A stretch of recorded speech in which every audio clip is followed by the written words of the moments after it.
We are live for Wax Wednesday. Hello, everybody. Heyo, what's going on? Happy Wednesday. It's been a green week, just like we were looking at the breakout last week, right? King finally. We did have some bad Wax DeFi. Got Dark Matter Rug Gold. I think it's called Dark Yes. Matter, right? Yeah, I think you're right. We actually have that in our DeFi wallet. So I'm imagining we had about 100 wax in that. I'm imagining it's nothing now. But Yeah, we'll have to deal not great. with that. Pretty big for our wallet only started with 100 wax. That's a pretty big loss to That's true. recover from. We knew the risks were high, which is why we didn't ape all the way in, but oof. That's definitely a solid blow here. So let's see if we go to liquidity. We had 50 wax on the wax side of this. 0.7 now. Oof. Devastating. And then the other thing is, I didn't know that you could pull these because you remember how it had like an unlimited runway. I don't understand how it's gone. My guess, which is complete speculation, is that Taco manually removed it because you don't want people entering in a token that's been rug pulled more than that the creator removed it. Yeah, but that also makes me a lot less. Creator need to remove it though. Like they already all they're gonna do is steal from people who enter it. So that makes me think it's a Taco thing. Taco Maybe. has frozen tokens and stuff. Like Taco is very centralized. Yeah, that's why some people stop using it. They're like, Taco froze my tokens to my wallet, and I can't transfer Taco out of my wallet, even though I bought it to like farm on their website. So that's been known for years. So I mean, yeah, is what it is. I wasn't under the impression that like once you fund these, they're funded. You know, like you can't remove that. I guess, like you said, maybe Taco does it on their end to avoid getting more people scammed. But ouch! Looking at my, also I had like 600 or something wax in my pool on the liquidity still. I mean, I had already gotten all the like value we put in. We already made it all back, or had already made it all back. We didn't with this wallet yet, but we were close. We made like 46 or something of the wax back. So this is like ultimately going to be like a 60-ish wax loss instead of 100 wax loss. Not ideal though. I wonder if we go to account and rewards, do we still have the rewards? Yeah, so we still have the rewards we were making, but I mean, it's going to be worthless. Wapaka said, the nonce interaction seems to be how the account got 1,000 DMATR. Otherwise, there are no traces of transfer action, and contract has been updated just before. So I guess they updated how the contract works, and then we're able to mint. Because I think that was one of those ones that's like, yeah, it was a max supply of 1. Yeah, so I think they so they changed their max themselves 1,000, gave themselves 1,000 tokens. That's another thing I don't like about wax tokenomic or token contracts is the fact that you can change the max supplies. Like, you know, like for example, my own FTW token has a max supply of 1 billion, and yeah, like you said that I could change it. That's bullshit. He drained 191,000 wax out of the liquidity pool, and he said, Wapaka said, I'm playing long term, even if the token loses 90% of its value, as long as it's regular users selling, it's okay. You can buy back and trade, and you average your price. But if you add a rugger in the middle, it's impossible to compete against the infinite sell pressure. So it's like you just can't really recover from that, even if you're trying to trade it. We're gonna have to cut our losses on that, and it's devastating losses because we're gonna end up with, let's see, 0.7. So we're gonna end up with 1.4 wax from the 100 we had total in here. Does kind of make wax like not the best DeFi thing if you can just change the max supply of a token, and also like I agree with that 100%. It's like and the only way to confirm that you can't change it is to revoke contract like ownership. So like if you create the token and then you unassign like your ownership keys from it, so that nobody can change the contract anymore. But sort of if DeFi ever wants to take off, that needs to happen. And like no, it's not standard procedure on wax. People aren't doing that. Like I could change the max cap of my token too. Like FTW wallet owns that token. Supply of even bigger tokens like Brawl. Yes, exactly, Ferris. That's exactly what that means. You can change this max supply cap. Like when you're looking at the contract addresses of tokens deployed on wax, it's not immutable, meaning you can change those max supplies. You can change everything about it, which is not ideal for people trying to like, you know, put actual value behind things. And we just learned that lesson in our DeFi wallet here by getting caught up in the rug pull. So let's see the price action we can find here. D matter. And yeah, it's not even showing up here now because I'm pretty sure Wapaka also pulled it from his. Those tokens also like technically have larger supplies because any token with a bridge has the max cap on multiple chains. So if there was an exploit, you could technically, you know, like make 5 times the max cap of Woof if they were able to mint all the Woof on all the chains and somebody's able to drain the bridge contract. So because then you could drain the like if you were to like take Woof or Brawl even like and you start minting a shit ton of it on Wax, you can bridge all that back over the other chains and drain like the Sol and ETH and Base and Ton liquidities as well. Not ideal. It's a really bad approach. I totally agree. It's something I've like voiced concerns with in the past too, where it's like, hey, I love the concept of DeFi on Wax, but like reality is that like real money isn't going to move into non-immutable environments. Like the reason why, you know, Uniswap does more volume than any other exchange isn't because it's the best user experience. It's because it's the most tried and tested, battle tested contracts, the most immutable, most like, you know, OG shit out there. It has a track record and it has, you know, immutability behind it. Whereas like, you know, when you're dealing with an exchange like Alcor, like for example here, you maybe were exposed to this before in the past where like, you remember Alcor used to have like only V2 style liquidity where you could only supply from 0 to infinity before they did all this like, you know, what's it called? Concentrated liquidity where you can actually set your ranges. And when they made the migration from V2, like from V1 liquidity to V2, that all happened automatically for people who are in V1. Their stuff was migrated for them. That wouldn't be possible on like Ethereum or on Ethereum layer 2 chains for the most part. Those migrations require you, the owner of those initial tokens, to initiate some type of migration. The fact that Alcor was able to do it without me initiating something from my wallet was also, I was like, this is concerning to me. It also happened with Nefty. Nefty's pool, where when Nefty's pool was initially on, I think, Alcor, and then when it moved to Taco or something, I didn't move my liquidity from Alcor to Taco. It just moved. Like I was in it on Alcor, and then it was like, oh, now it's in Taco. I mean, I had deposited it through Nefty Block's front end, so you know, I gave their contract the ability to like move it. But it's like that is a strange practice. Like even if it's possible, it's just like not a good idea to do it, because then you're setting a precedent of like, oh, we are, you know, the whatever happens on these contracts, we can change it. Like, you know, and then if that precedent is set and then something like this rug pull happens, then it's, you know, then I feel like it's credible for people to be like, why don't you step in? If you're going to step in on this other shit and like do other stuff and not make this stuff immutable, why didn't Taco, being so centralized, freeze this shit and freeze these tokens before, you know? And it's just like, well, obviously because you can't do it that quickly and whatnot, but at the same time, it's like, yeah, I don't know. The non-immutability of it is definitely going to keep, you know, DeFi values on Wax pretty suppressed, in my opinion. It's definitely it's a big concern. I think it makes it so that pretty much nothing that you deploy on Wax DeFi is, you know, is trustless. Like all of this stuff you're trusting, like when all this stuff I'm doing here on Alcor, I'm trusting the Alcor devs aren't going to fuck me. Like there is a non-zero chance, like it is possible. I'm not saying that like the devs are interested in doing this, but if they were interested in acting maliciously, they could pull all of this fucking money from me without my, you know, action. So not really the environment that you're going to see, you know, serious whales putting millions of dollars into, because again, it's not about trust, it's about verifying and being on top of everything, and that's definitely holding Wax back. And that's brought to light pretty well by this dark matter exploit. Like I said, the max supply was 1. Yeah, the idea was that dark matter is a physics thing, you know, or at least it's a theoretical physical material, and you know, all of the dark matter in the entire universe was represented by that 1.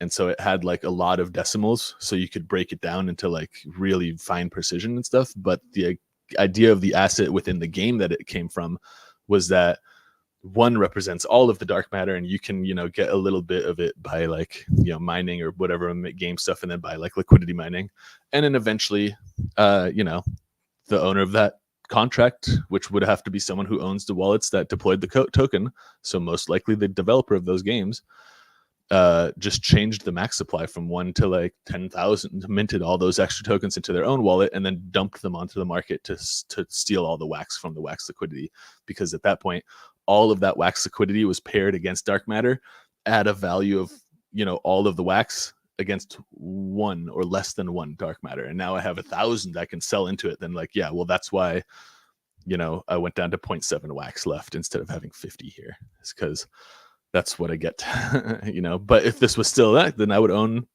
what is that, 13% of the total dark matter supply in this liquidity pool, which clearly isn't the case because I only own 0.05% of the entire pool at this point. I'm done looking at this, so I'm going to remove this. Save my last 0.7 wax here. But yeah, that's a little DeFi spectacle today, or this week in wax. We had a nice rug pull again. To be fair, rug pulls haven't been a thing on wax in a while. And I feel like a big part of why is because there hasn't been like enough value or enough like reason, like enough motivation for bad actors to do them. And so the silver lining is, hey, seeing rug pulls happening on this chain again is like, hey, that's a sign that like value is coming back. You know, people, there's something worth stealing here, so people are stealing it. Not the best silver lining, but you know, something. Let's see. Dark matter. So you can still trade it on Taco, it looks like. And here, if we pull up the chart, we'll see the rug pull under 30 days. Whoop. Well, it's this. It's, you know, inverted. So I think if I do this, there you go. Rug pull happened here. We dropped from price of 47,000 per wax to 2.6. I think it's a game token. Busking's asking. Yeah, what I think is it's dark matter used for? We never even tried the game. Max, yeah, purely doing it. I was for purely DeFi. basing it for the high APR, and based on like, you know, all that is like very risk adverse. And like I said, with my own wallet, I had jumped into this pretty early on. I had pulled out like about 150% of what I principally started, and then I pulled out like 80% of my principal as well, because I was like, I put like 3,000 or 4,000 wax into it. So I made like 3,000 or 4,000 wax back, plus another like 2,000 wax, and then I pulled like 3,000 of that wax back, and I only kept like 600 or 700 wax exposed after having made such a killing, because I was like weary of the, you know, the potential risks of losing it. And to compound all of your, you know, eggs into one basket, so to speak, especially when that basket is printing so aggressively, is you know, compounding your risk exposure. So I had limited my exposure, but I still lost all that 600 wax. You know, I think I ended up with like 2 wax on the wax side, which, yeah, that's the cost of tuition here.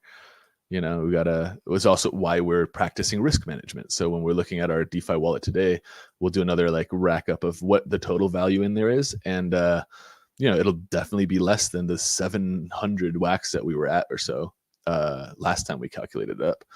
And that's, you know, it'll be less, but it won't be devastated. Like, we'll still be significantly in profit because we've protected our exposure by not, you know, aping into one thing, all eggs in one basket, sort of.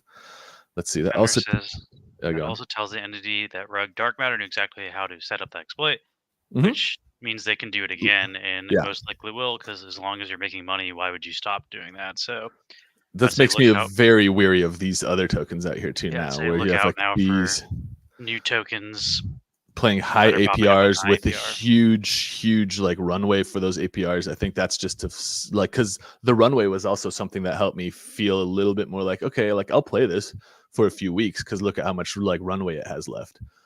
And that's, I think, like a nice way for them to falsely give you a sense is also a weird token to even pair with, because it's like losing its tether and it's stuff. Yeah, you can only move USDT from Wax to EOS and not the other way, and it's being discontinued on EOS I think within like 7 or 8 months from now. Or at least they never said officially it's getting discontinued. They said we're going to revisit it in a year, which I assume it'll be discontinued, but Hmm. that Yeah, wasn't the exact wording. The wording was that's like, true. check back in a year. It's like we're keeping the like redeeming one tether to $1 open for at least 12 more months, and then we'll decide what happens next. So we don't know for sure that they're gone, but let's be real. It's unlikely to be US like, isn't having some sort of insane recovery, so I don't think that yeah. makes a change as far as Also, them wanting to stay. from what we've heard from the EOS developing side, they're not really like interested in developing EOS chain alongside the other EOSIO projects. So like they're introducing that Antelope stuff, and instead of like making that across the entire EOSIO stack, so every blockchain like Wax, Telos, and all those other ones. Here, I guess we can look at them here. Bridge, IBC Bridge, all these IBC chains. Yeah, Telos, UX Network would benefit from that. Instead, EOS is trying to charge all these networks some absurd amount of money, like $5 million to license that code. And none of those networks are interested. So, that's why the bridge broke. That's why like we can't move from EOS back to Wax. We can still move from Wax to EOS because the retro side works, but like to make the bridge functional again, we would need to implement something like on the Wax side of things that the EOS side of things is charging absurdly high licensing fees for, and it's just not going to happen. So a weird approach, in my opinion. Again, like you have a decent like tech here with like the EOSIO chain, and you're probably going to let it die because you can't like make the tech available to build a functional ecosystem. Instead, you're trying to charge your fractured ecosystem and like ungodly amount of money that's unreasonable for any of those players in this ecosystem to even like remotely approach, and you're trying to I don't know, you're trying to suck your like ecosystem dry instead of like bolstering it. So I don't see EOS doing super well in the future. EOS also is kind of like rotten from the core as far as like Yeah, from their inception, they were launched by people that were like Block One or whatever was a bunch of the yeah, like a bunch of the founders or like heads, and they like basically stole development money and paid themselves with it to do nothing. And like I yeah. don't know, it's been a pretty. I think I'm not as involved with EOS, so I don't know like all the details, but from what I've heard, they had to like kick Block One out, and it was very hard because they had like the most tokens or something. I don't know, but it's like they've never really recovered from that, as far as I can tell. Like that really halted all yeah, growth and development on EOS.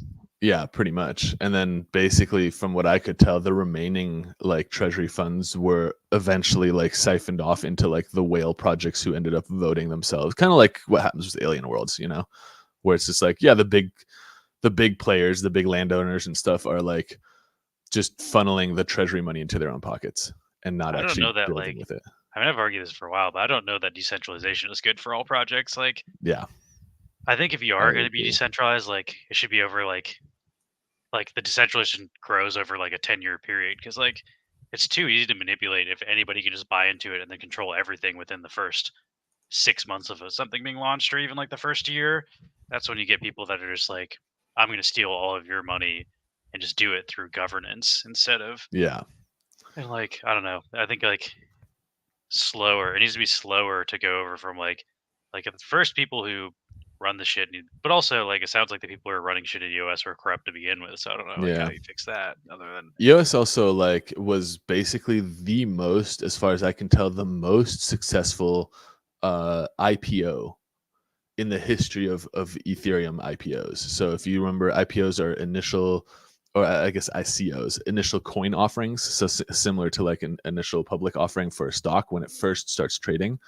Back in like 2016 or so, there was basically an ICO campaign that ran for 12 months where you would basically commit Ethereum to then in a later date get EOS when the EOS mainnet launched. And I guess you got EOS like on the Ethereum network, which would eventually be migrated, similar to how Wax launched too.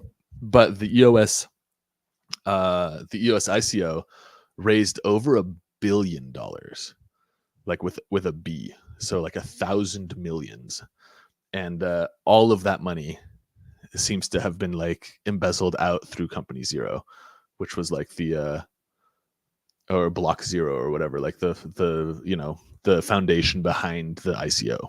And basically since then the community kind of stepped in to take over, but like it's rough going, you know.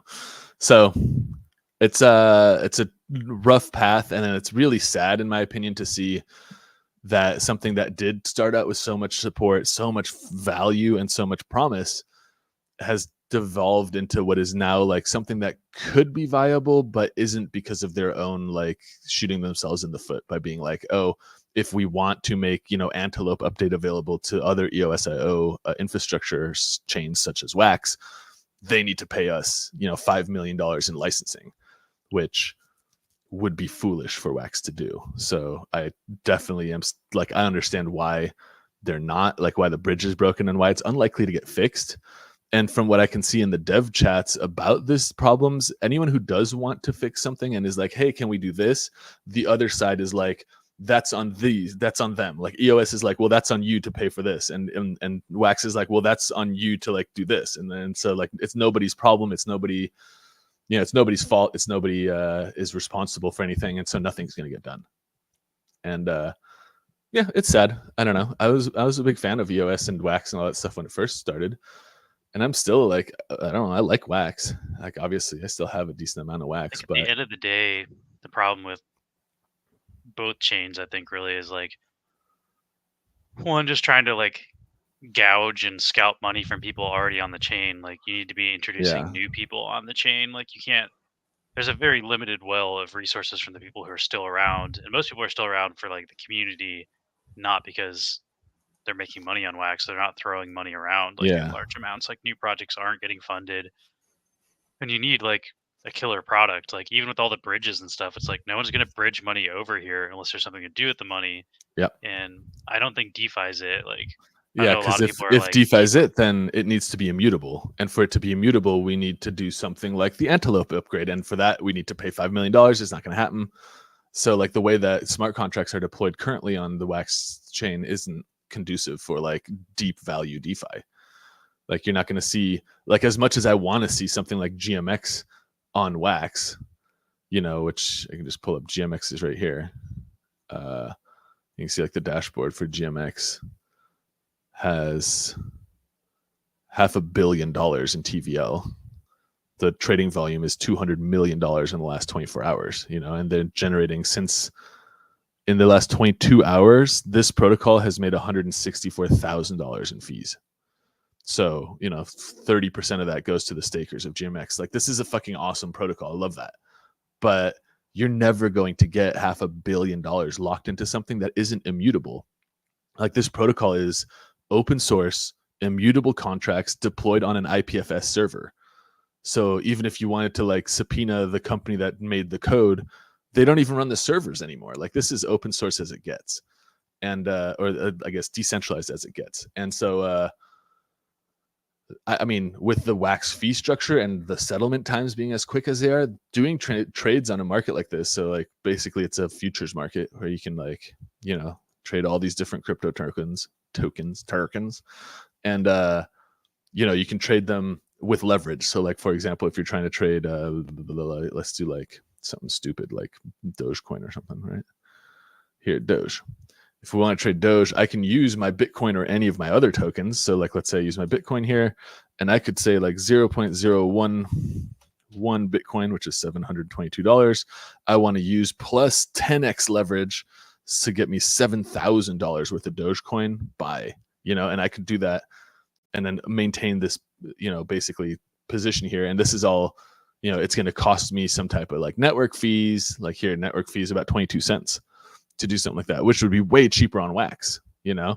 And especially then I could do this with like on Wax, maybe with like $7, and I could go long with like 100x, and then I can go get a $675 long, you know, cooking without paying any of these fees. That would be fun. But again, no one's going to put up the counterpart liquidity to this, like this Doge pool, for example. If we look at that pool that funds the Dogecoin market, that pool alone is worth $4.6 million. So for me to make those trades, there needs to be $4.6 million here. that money's never going to come to Wax if we can't do something about the way that contracts are not immutable. Like, this stuff needs to be immutable. When a pool like this is deployed, it can't be possible for the owner of the contract who deployed the pool to drain it. Like, even if the owner is trustworthy, it just can't be a physical possibility for real money to be involved in this stuff. I mean, I've been arguing for a long time, even with people that I respect and stuff. Like, I've always argued in the Wax unofficial chat that like Lucas and people actually read, that like DeFi shouldn't be the focus of Wax. So DeFi's never been what Wax does. Yeah, There's so many good DeFi chains, and it's getting to the point where like it's kind of true. fees are getting low. Ethereum fees are getting lower and lower. It's going to get to the point where like Wax super low fees isn't even really a selling point for like traders specifically. I mean, traders already would rather use Ethereum. Like, if you look at the volume over layer 2 chains, and layer 2 chains are better tech and cheaper, but people go where the money is. People also don't want to be using bridge tokens because of exploits after exploit after exploit. And I think Ethereum's just going to fix itself with the gas fees. And then, like, what does Wax really have if that's your only argument? But I do think what Wax has always done better is like yes, it's free, mostly free and cheaper to mint shit. So that's better, not even necessarily for the customer side, where like you're trying to convince an individual person, hey, you spend less per transaction. No, it's better for the enterprise side. Yeah, you convince the large companies like Mythical running a game where it's like, hey, you're minting thousands of NFTs for your players. We can get the cost of that down for your company and then save you money. Like, it's better tech for the companies. And because like Ferris Fenris, I'm not gonna say Ferris Bueller again. From a technical, it's cheap, partly because it is a very centralized like ecosystem, and that is also what makes it attractive to enterprise people. Like, you can offer it to Funko, and then you can be like, oh well, we're Funko, and we have a client like Disney who doesn't want their shit on a public chain. Well, here you can generate these roll-ups, you can make these private markets and stuff, and we can help you build all that because it is centralized, and therefore you're able to still use Wax even though your clients don't want shit happening on a public chain. That kind of stuff is like, it's true, but it's also not a negative if we're talking about creating gaming, if we're talking about creating NFT collecting. But if we're talking about DeFi, it's not good. I think Wax's biggest downfall is that they're trying to do a hybrid decentralized, centralized, and they should just pick the lane, because decentralized people don't want to be here because it's too centralized. And centralized people don't want to be here because it's too decentralized. And I think the other thing that they shot themselves in the foot is specifically the web cloud wallet. They tried to make that the thing that everybody has to use. That thing doesn't work because it's too decentralized/centralized. Like, Drop, they hold custody of all that shit. They can freeze your wallet. They can stop you from doing shit, and they won't do that in the Wax wallet. Like, they'll never freeze your assets in the Wax wallet because they want to be like, quote unquote, decentralized, even though it's still kind of not, because for the longest time they held your keys and stuff. But now you can export your keys and whatnot, but still, like, the companies like Disney want the Drop wallet, where they're like, no, we don't want you to be able to transfer NFTs out of this wallet. It has to be only traded in this wallet. And then that's why Drop has a partnership with fucking Disney and has Marvel shit and Star Wars. Like, they're getting those big IP because it's centralized. And if you look why the people left, like Hot Wheels left, or not Hot Wheels, Topps left, where they go? They went to Flow, and then Flow, which is more centralized wallet, where you weren't allowed to do anything outside their wallet, and they were freezing people's accounts that were multi-accounting, trying to buy drops and shit. But it's like, that's what those companies need, and I feel like Wax just didn't have the like, I don't know, they weren't able to see what they needed. Also, like, the way they broke up with those companies, just blamed all the companies, like, these companies suck, we don't want to work with them. And then, like, which is like, that's not a good way to talk to about your partners. Who's going to want to sign up if they see you shit over your other partners? Well, I think it's not even that. It's that they just stopped trying because they were like, oh, Alien Worlds is way, like, the amount of money we could make making our own Alien Worlds is way more than we ever could make working with Topps and with Hot Wheels and like all these large IP.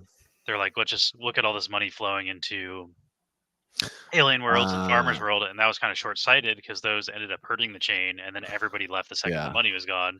And the people that stuck around were the people that were collecting baseball cards and like the people that actually liked the shit, but it wasn't as immediately fast money or as much money in general if you look at just how much money Farmers World made for basically being a scam. But it's like, I don't know, basing your chain around scams, like, trying to copy the business model of people that are Yeah. scamming and rug pulling is like, as the people who are running the chain, not smart. And like, look Bold what happened to strategy. blockchain brawlers. It didn't work. Music Mogul, Yeah. abysmal. Like, And they're all catering to the fucking bot farms, which is like, that's like 5 people, man. Like, can we cater to like real, like, how do you grow an actual community with like catering to 5 bot farms? yeah, I don't Like, know. Like, I understand why they did it because there's so much money moving through it, and it just sure, seemed like. But long term, I think that's what really hurt Wax, and like they should have focused on IP, and they should still be focusing on IP. That's why, like, I agree. I don't know when Mike always talks about it's like, oh, like we need to do this and like lock this much money in DeFi and stuff. I'm just like, realistically, why the fuck would anybody use Wax for DeFi over the like? I'd say like several hundred better options probably. Like I don't know how many layer two ether chains there are, but like there's so Oh, many better options, and like we got some that's just not what Wax does well, and that's not why Wax ever thrived. So it's like, why fix what's broke? Like, there's a reason why Wax was onboarding people. There's a reason why people came, and it was major IP, that and scams. But you shouldn't like mhm. lean into the scams. Lean into the other thing that worked, which was the major IP.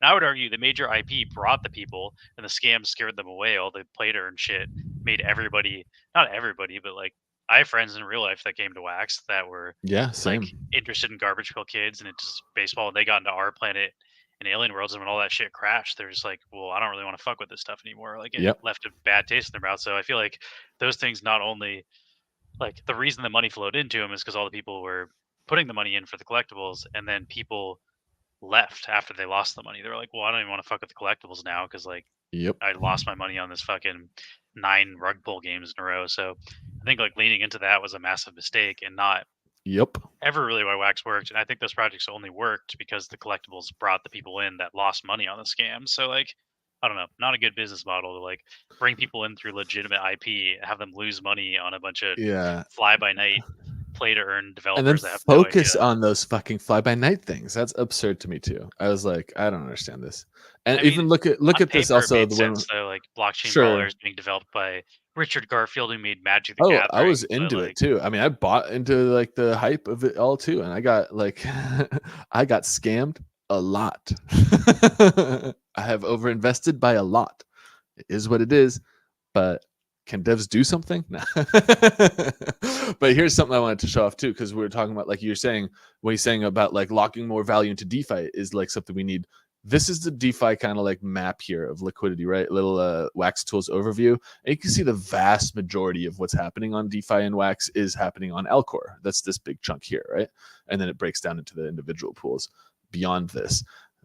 Alcor has a total value of less than $1 million.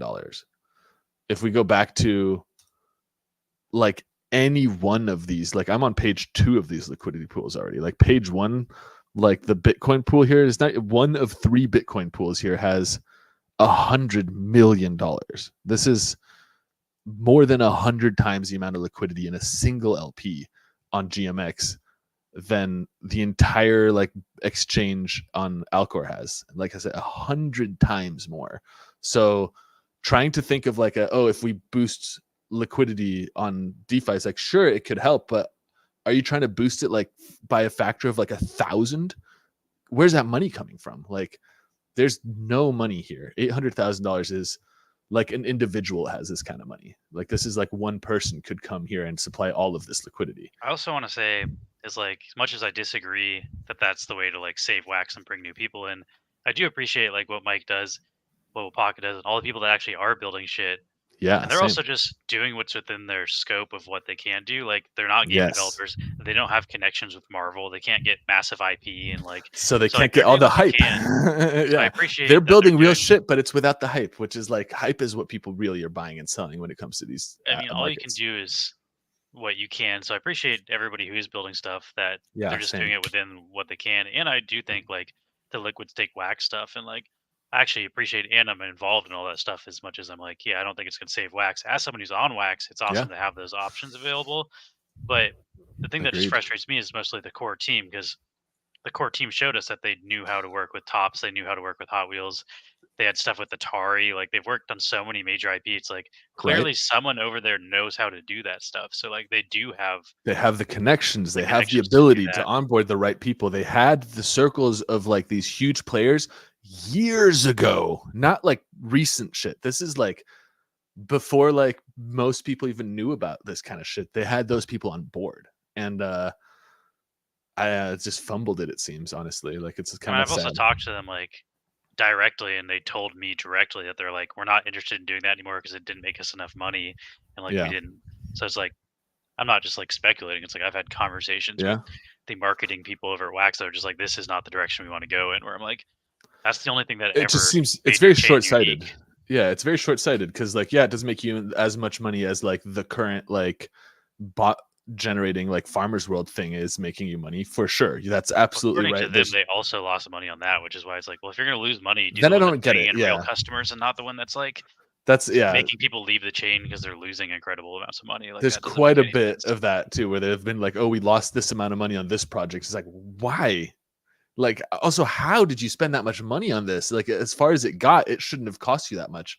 Like, do you not have milestones for deliveries in place where it's like you don't pay until you actually get something from the fucking like contractors you're working with? It doesn't make any sense that you're like, oh, this game that never came out, we actually spent $1 million on developing it. It's They like, said that about Axis on Zero or what? whatever, which is like they're like we spent like $500,000 on the art, and like this one is like I don't know how you even did that. Like How? the art didn't look that good. Like I could find you Also, some guy in you have Fiverr that could make that artists, art. yeah, you have artists on this chain that are trying to be like make art for like why not approach them? Why not uplift the community that you've cultivated in an effort to like create new like projects that are backed by the core team of the community and crowd built by the community itself? That would be maybe not immediately profitable, but would build like It's honestly just a value that bad isn't idea. They're money. trying to build a 3D MMORPG without Oh funding. god. Like what? What do you think is going to happen? And they're just hoping that like crypto bull was going to go forever and people just throw money at it like they did blockchain brawlers. But the amount of money you raise for blockchain brawlers is not going to build you a 3D MMORPG. Like the Mm-mm. amount of money you need to develop that is the amount of money that Big Time is raising, and they have venture capitalists throwing Hundreds of millions and millions millions, and millions of hundreds dollars of on them. millions. I think they had a seed round funding for $200 million to develop their game. Yeah, so it's like And I don't then they know. didn't turn around and sell like I mean that's true. They did turn around and sell like tokens and shit and raise those, but those tokens all flew to the fucking moon. I recently had my free whatever thing like sold for like $250. I got that just from playing Big Time like in early access for free. I never paid I don't anything. really agree with their the economy over at Big Time either. I think Yeah. the whole like trying to, I don't think play to earn works. I mean that's a whole another rant that I've done on other days. I think play to earn is not sustainable and just inflates prices and then makes them crash. Like it's not that's not the future of gaming, and so far I've never seen anyone do it. And like all the examples of it working are short term. Like I don't know, Hmm. hit me up in 10 years and let me know how the Big Time economy is doing. I doubt people Yeah. spending $5,000 on a plot of land are good. It's going to be worth that in 10 Yeah, years. But I'm happy to could be sell wrong. this stuff, but I'm not spending the money on those things anymore. And I have spent that money on wax in the past. Like I spent like $600 on a like Coin I spent Pirates pirate thousands ship. of dollars on you know? Uplift You know? land, our planet Yeah, land. Pretty much exactly. everything I bought is now Yeah, worthless. it's all But completely worthless. Yeah. Except maybe CS:GO. Yeah, exactly, which is free to play. And like you let me add to this, and has been the biggest fucking game in the world for 20 years straight. You're not going to develop that with no money on a team that's never delivered a game. Like the fact that you think your like crypto niche project is going to become CS2's rival is fucking bananas. And then it's not that you think that, it's that your fucking like prices reflect that. You know, it's like, oh, the prices of the skins here, like I could get a really nice skin in Counter-Strike for like $5 to $10. So when you're charging me $30 for like an avatar thing or whatever for a game that's not even out yet, like you know the market a little bit, you know? Like you I can for also $30 I can get 2 season passes for the current grind in Counter-Strike, and then I can fucking like earn myself probably like 20 skins. Counter Strike also when it's free to play isn't really a super earning. Like you're you're pulling stuff like once a week. It's Yeah. very you can get 2 free items a week, and that's not even free actually. No, You you have need to to pay pay for the key. Yeah, that's well, not brilliant even the too. key. You literally don't get anything unless you buy the game for That's $15. You have true. to have the premium account, and then Yep. if you have the premium account, you get 2 items a week. One generally sells for 3 to 6 cents if you get the sticker and the Hmm. gun, and then the crates will sell anywhere from 30 cents to about $1.30. and you get one of those a week. And then if you want to open the crates, you have to spend. And the reason the crates are valuable is because you can't open them for free. If you could, Yep. they would be worth 3 cents, like all the free shit you get. Yep. And then you're paying for the RNG chance when you open the crate to get the rare thing. Because if you pull a not rare thing, you immediately lose money on the crate you bought. So it's the only way you make money is through gambling. And like, Yes, sir. You can't sell the cases without keys. So that's why you sell them for 36 cents. And like Lewis said, once a week. So making 36 cents a week by playing a video, like a play to earn game in crypto, that's no one's interested in that. and you're only It's making that because somebody else loses. wants Some to people play the lose game. money Yeah. opening the key. People are opening the spending case. money because If people are everyone willing to spend money on the if game. Yeah. everybody who opened the cases made money, the cases would sell for more. But it's like they're Yeah. at the price where it's like, okay, if you pull a rare thing, you make money. It's just like a pack opening in Mhm. NFTs, but like that's not really like it's a good economy they've built, but it's built Yeah. based on gambling and people losing money. Like as many people have to lose for the couple of people to win. So the economy isn't like everyone's just earning all the time. That's not sustainable. Yeah. That And I being said, scratch that itch of like opening a crate by pulling NFT packs. So I just sell my crates. Like I'm not interested in gambling like that. I sell them for 30 cents a week. And then once I've saved up like $3 or $4, I can buy the skin that I want. And then when I buy that skin for $3, somebody bought that crate for 30 cents and opened it with the key and ended up paying like $2 or whatever, and then sold me the thing for $3. That's why that's why it works. I'm just saying Counter-Strike, I would consider like one, it's not free to play if you want to earn, and then two, Yep. like the earning is based around people gambling, and like that's the only way it works. That and it's one of the most popular games, but no Yeah. NFT games are built that way. Big time, Nope. people are just grinding out token after token after token and just constantly minting Yeah. stuff. Like, And they're- it's about making the tokens and making the NFTs, whereas Counter-Strike is about playing the game. And then it's like the Counter-Strike had a token that you use to buy stuff, it would be worthless. But guess what? They Yeah. charge you US dollars to buy the keys to open any of the packs. And that's Yep. why it works. If they didn't do that, like the whole token economy is what ruins because then the token becomes worth less, and then people pay less US dollars to open the packs, and then Mhm. the items become worth less because you can open the packs for cheaper, then the whole thing just crashes. Like Yep. the only reason it works is because they have that US dollar. So like yeah, that economy works, but it's because they're not doing some sort of weird in-game token crypto shit. Like the crypto shit is what makes all Yep. this stuff not work. But And then here, like Butcher's saying, well, there you go. Play to earn pays you pennies. Yeah. But let's be real though, with Counter-Strike, like the stuff that I'm making right now, when I get my weekly like crate, it's the crate that's coming out for the current season of Counter-Strike or whatever. And like everyone's getting those. That's why they're 30 cents. But there's crates that I earned playing Counter-Strike potentially 20 years ago. And those crates don't get issued out anymore. And those crates actually sell for real money. So if you're you sitting can on also get those, like there's an RNG chance. I pulled a CSGO crate in CS2 that was worth $90. like, But yeah, it's there like you I go. play So every there's single week, and I have consistently for like a year and a half, and I did that once, and I think I Yeah. even got lucky. I don't know what the RNG rate on that is. So like yeah, it's exactly. possible, but like It's possible, but it's a gamble. And it's again, it's like it's not about like playing to earn. People aren't playing Counter-Strike to earn skins and make money with it. People are playing Counter-Strike it's not to totally true. play There's there's people overwhelmingly, I think. that exclusively they don't even play Counter-Strike, they just like the skin trading. Like the skin trading's Oh, huge for for sure. Counter-Strike that you can't like if you look at the most popular Counter-Strike streamer, he's a guy who constantly opens skins and then talks about the value and stuff. Like Ah, Oni Pixel, I think his name is, which I watch him and I like his stuff. He's the guy that's telling you like bought his own indie team that's competing and like qualified for the RMRs for the major. But like that guy, a lot of his popularity has Badass. become the degen skin trading market. So that is a huge part of Yeah. Counter Strike. You can't And say that's- people don't play for that that's reason. true. Like, And I that's think literally why that- a bunch of people do play. that also helps then the people who do just play for fun or play and then get some stuff is like the fact that there is a secondary market for some of this stuff where people are willing to spend like literal tens of thousands of dollars for certain skins. That's what drives people to chase the RNG. And those people aren't necessarily like buying a $30,000 skin to play with it. A lot of the times those are investments. Like that's like with those amounts of money, you're not doing that as a vanity move. Like even if you're uber rich, like, I mean, maybe if you're uber rich and like the money just was given to you by daddy or something, but the vast majority of that stuff is investing. And so people are buying it and trying to speculate, sell it higher to the next guy. And like, that's what, that market activity then creates volume for people trading back and forth. And that volume is what people who are just playing and earning the stuff in game want, to wet their whistle on and have the what is it like it's like that hope of like, oh, if I pull this, I can. There is a non-zero chance you pull something that changes your life, as far as the kind of like a lottery win. Like you A could lot of pull something casual with. people also fuck with opening the crates and stuff. Like, I mean, the whole microtransaction thing is very popular in games, and like I play with guys all the time that like when I'm playing ranked, someone will see someone pull out a knife. They're like, "Oh man, did you pull that or did you buy in the market?" And he's like, "Oh, I had to open like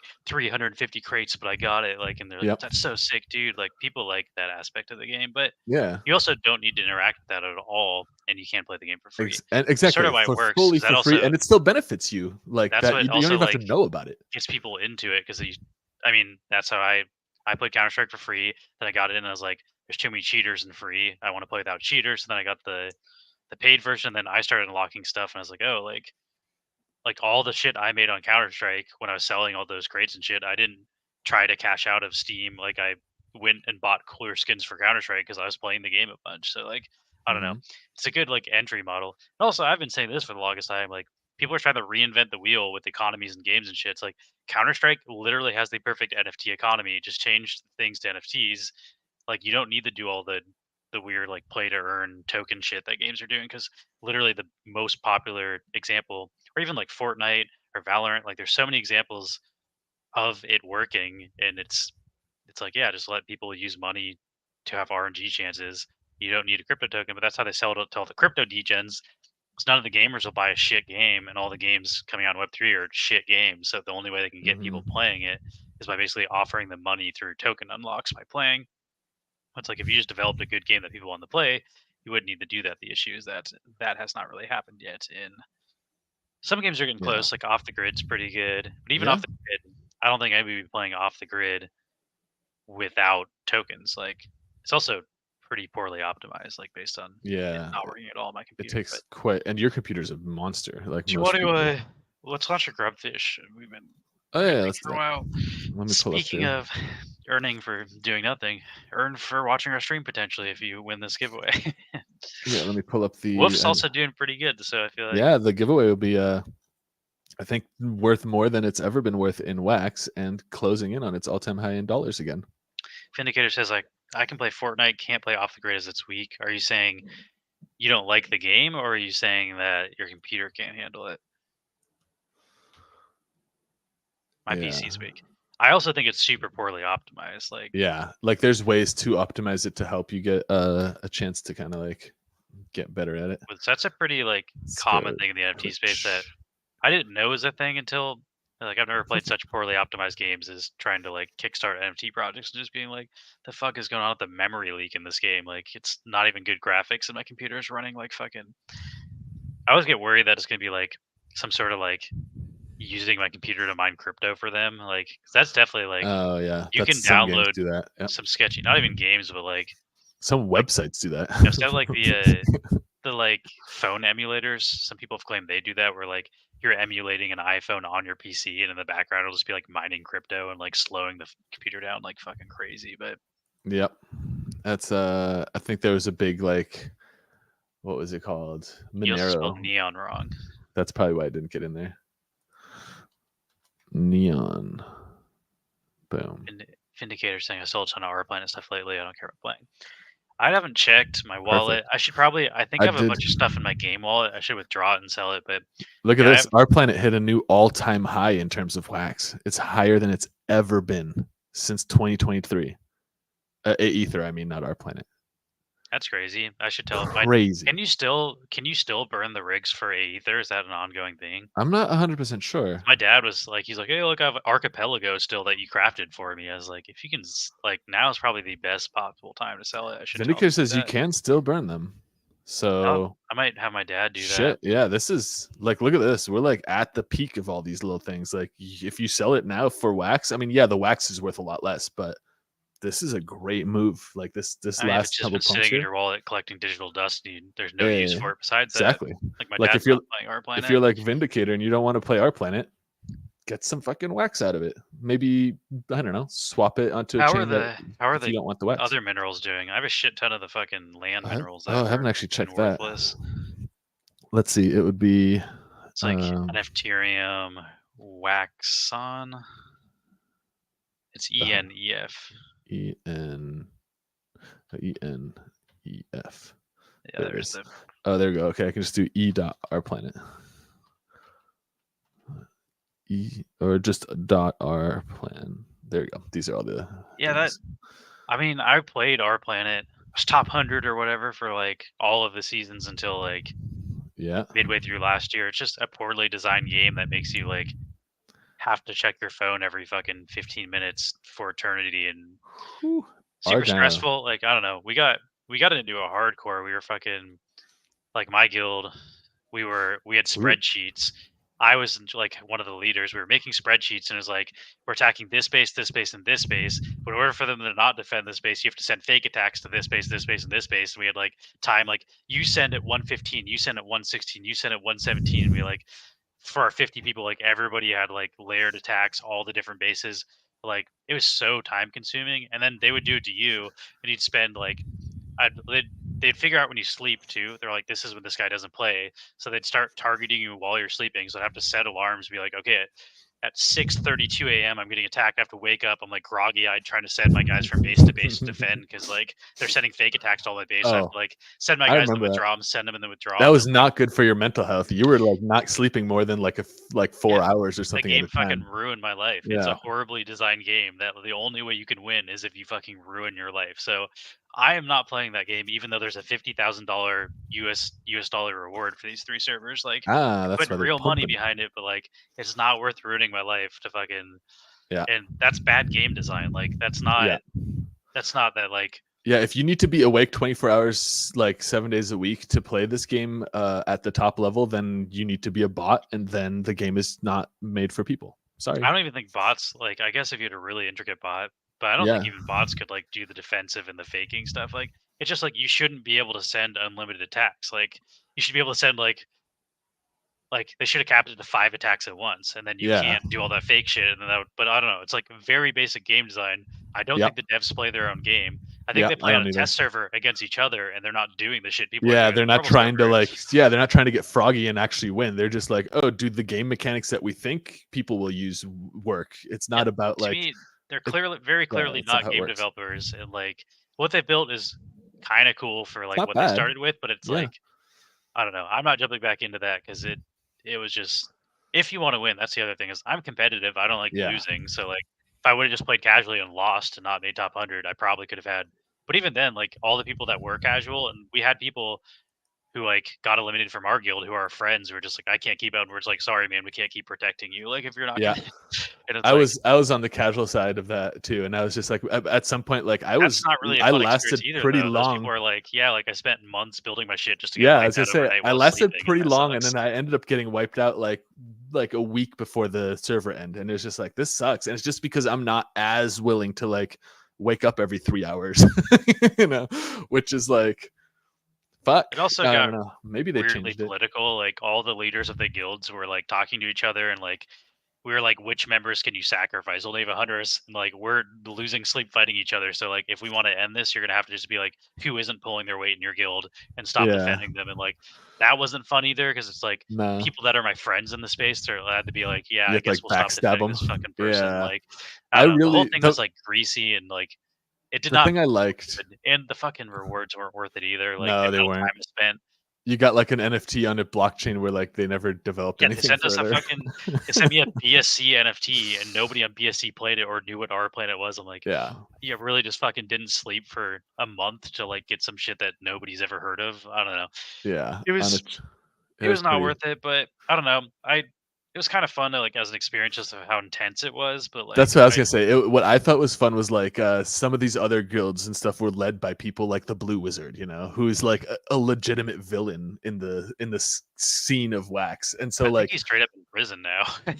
Oh yeah, he's he was a legitimate scammer too. So like the only thing that almost made it worth it was killing the Blue Wizard. Yeah, exactly. That was fun. So funny because he was paying people. Like, he was paying people thousands of dollars to. I don't want to say who it was. Someone I know personally who's a friend in the space. He paid like multiple Ethereum, like straight up ETH, to defend him. and he's paying like a bunch of people, and then he was a douchebag where like he was like not protecting his people or doing No. anything for his guildmates. So then like on the last day, all the top 3 guilds together, like we were all in like private chats and shit. We're just like, hey, like fuck the blue wizard. We know it's not the easiest to kill him, but let's just all attack him. And then, like other people in this guild survived, but he did not, and he like Yeah.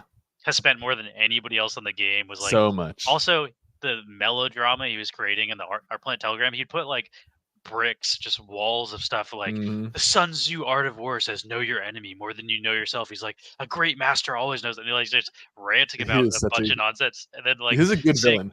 and then seeing him die, and then being like, I'm never spending another cent on Aether. You guys are so unfair. Like you're only mad because I'm better than you, and like that, like those Yeah. tears, those That rage was the quitting height of tears, it. It was like, almost made the lack of delicious. sleep and like stress that I put myself through for months worth it. But that shit was like that was so Yeah. funny to me. I was like, I got okay, eliminated before the Blue Wizard, but I got to see some of the fallout of it happening, and it was he's that just was so fun. confident in the chat that it made Yeah. it hilarious when he was getting wrecked. Yeah. And I feel like I that's the big value behind having these blockchain games on Wax, I think, is that it brings these communities together. Like we were like, meeting people from all these other communities who are all like colluding now to like fight this yeah, villain. Like it was great. It was fun. The game was just poorly designed. Like Yeah. again, if you could only send like a certain amount of attacks at a time, like it would have saved all of the having to wake up. And like the fake attacks were also just like we didn't like fakes and we weren't doing it at first. We're just like, okay, we don't do that. It's bullshit. But then it just got to the point where it's like, You if you have don't to. send fakes,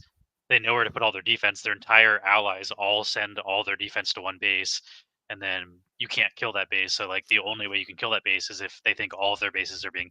It's not even like one person. It's like every single person in their guild needs to attack every base, which is why we were assigning like you attack these 5 bases, you attack these 5 bases, you attack these 5 bases, so they don't know which one of my real attacks is hitting. And Yeah. And I totally agree with Butcher here again. Like guild, it's a big thing already in just like every gaming. And so like it would be great. Like there's so many things like in the earlier days of Wax, like even Wax Arena, I think was like on the verge of creating something that like at least pitching something that was going to be like a community wide game experience, and then like same with like a lot of like the games that like this more thing, like the zombie outbreak survival, they were like, oh, yeah, you'll like be able to have buildings, then you'll be able to shelter your friends in your building, and then you'll be able to raid other people's buildings. all that stuff sounds awesome, and I feel like I don't care to make money playing those games if we're playing them as a community and it's like it's fun and it's like, oh, it's about beating the other community, not about like how much money I'm spending. Not even that. Like making. I had fun when just you, Mark, and I were doing dungeons together in big Yeah, time. those are like, super fun. Doesn't even need to be versus someone. It's just like Yeah, being able to play a real game together. The only reason I don't play big time is because they just keep wiping all the. yeah, Like that's the my second, thing too. The second big time's like, hey, we're no longer wiping experience. The game's officially launched, which has been like 2 fucking years that they're in Yeah, beta or alpha or whatever, and they just keep deleting all the progress. That to me, I don't like the grind of having to level my guy up to 30 and then replay the tutorial, which takes 2 hours and start from scratch. It's just a super grindy game where you have to like you level up a watch, and then if I want the tier 3 watch because I have a tier 1 watch, that brings me back to level 1, and then I have to get that watch to get a tier 4 watch. So it's like a it's a crazy long amount of grind. grinding to just be Yeah. reset and then have to redo that over and over again. Like I don't know, leveling up is not the most fun part. Like I don't know. Yeah, I agree. Let's see. Buzzking says, "What's Wax Arena?" You don't need to know. It's I think he's long joking, gone. I think he's joking, but maybe you're not. I don't know when you got into It's it's a long gone thing. I feel like that's a semi troll possibly, but yeah. I think there's a fun hand drawn like napkin about what Rex Arena what Rex Arena's white paper was. But yeah, you heard there's a new Art Planet game coming out. There is basically there's like we just talked about that. But yeah, there's 50K in prizes, but like to me the prizes aren't even worth like the amount of time it takes if you actually want to be competing that. It's like, a very intense, like if you're trying to make it to like the top 100, which is generally who gets all the prizes, you're going to be awake for weeks, like not sleeping more than 3 hours, monitoring all your shit like very regularly. It's a very intensive game. Vindicator says the pay to win, and I think that's why Aether's going crazy, because I think you can use use Aether, like you can use Aether to like skip the time to build stuff, or like I don't know if you can use it to buy the packs to like inject units into the game, and then you have units before anybody can build them, and then go raid them, and then like yeah. But and so here we have Aether hitting new all-time highs in terms of Wax. So if you still have dusted off rigs from Our Planet, a lot of that stuff is starting to sell now. You can convert it into a ether, you can swap it for more wax and stuff. So if it, like Lewis was saying at the beginning of this whole bit, if you have stuff in your wallet that's been collecting digital dust, this is a decent opportunity to. How was the? I didn't even see when you checked NFTerium. Was that good? Yeah, they all had. They're not all at new all-time highs, but they've come up quite a bit. I'm trying. Hold on, I gotta swap this battery in my mouse. It's I'm not dying. logged into my thing, but like I But own they're like up a lot. 70% of the liquidity pools on Alcor for all of those tokens. Like Oh, I had them then all paired you each did other really farming well this because entire time. So yeah, when I you're get home, I almost. have to. You're gonna have a shit ton of wax in your pools. Then that's awesome. Astro Lou says, "Will there be demand for our planet land with this new launch?" I don't know. You'd have to check Atomic Hub. I guess I can check. I'm on. I'm like I have. There's no way I can tell that information, but I can definitely just load Atomic Hub. I'm gonna go find a little battery really quick. 1 second. Let's see. Because yeah, I would like to sell my lands. I doubt I'll get anywhere near what I paid for them. I way overpaid for my lands. Because they said they would have governance and they never did. We don't need to get into me being salty about bonds. This is going to turn into a throwback stream of me ranting about how they lied to us.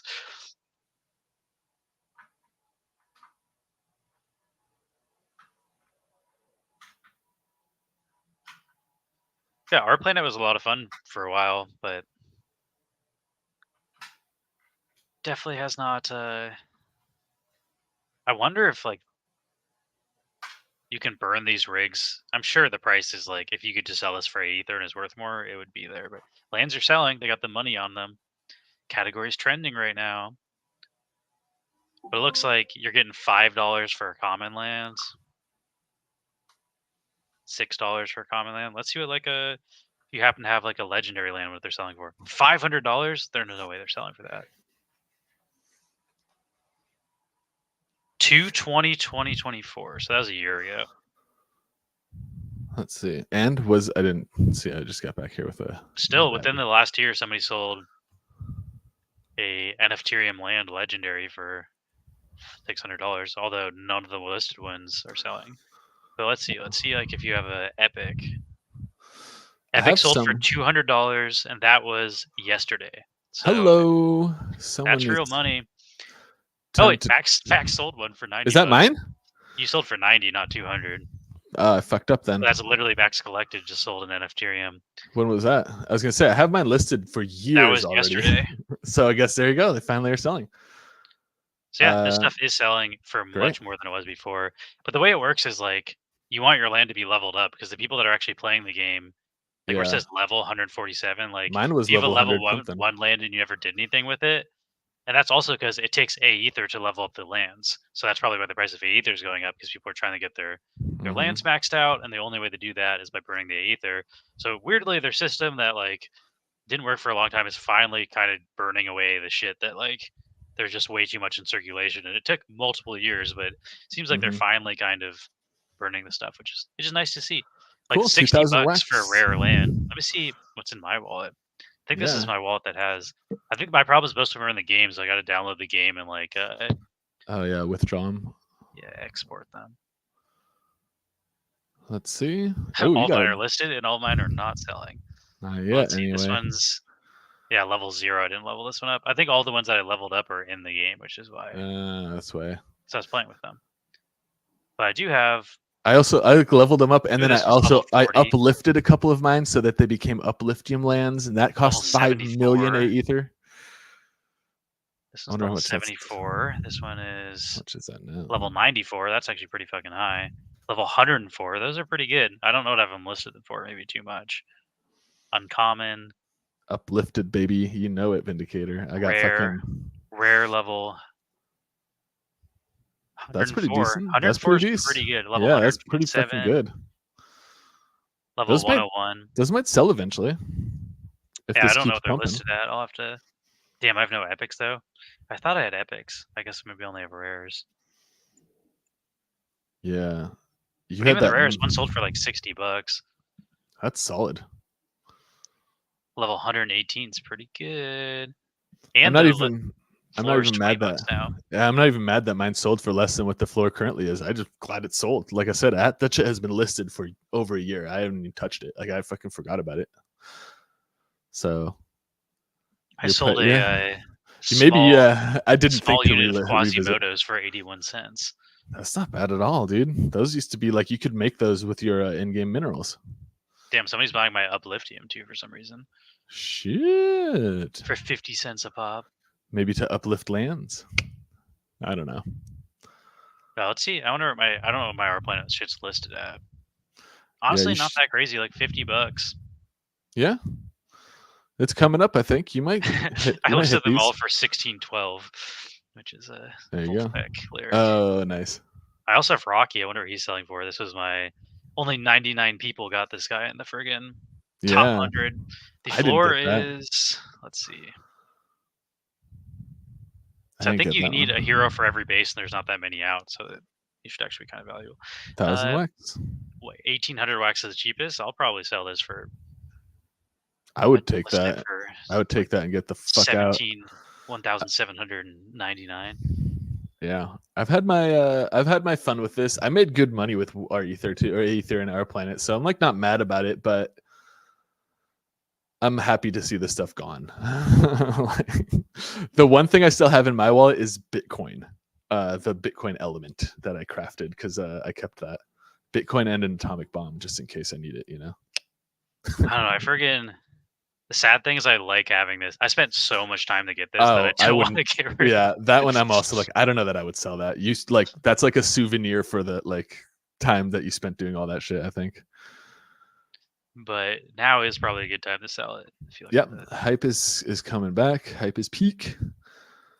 So I'll list it for what is $17.99?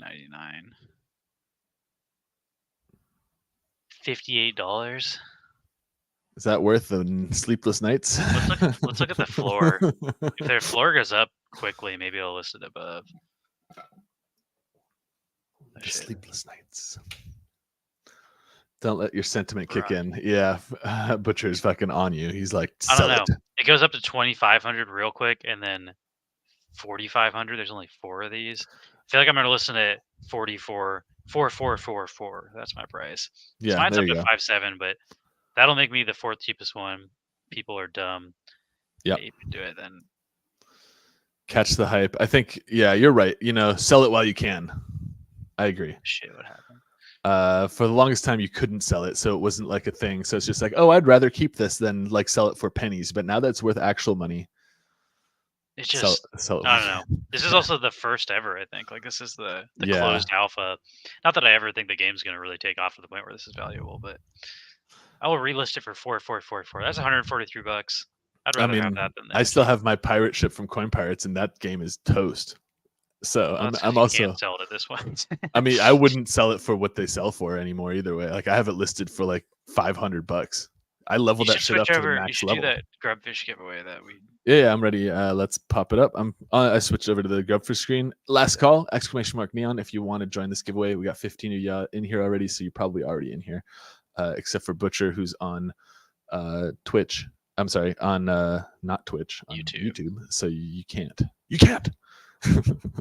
Get nothing. Good day, sir. That's all you get. Last call. I'm about to go launch this bad boy. I will say choose game, and we'll do the Grub Royale. Hey, lots of trails.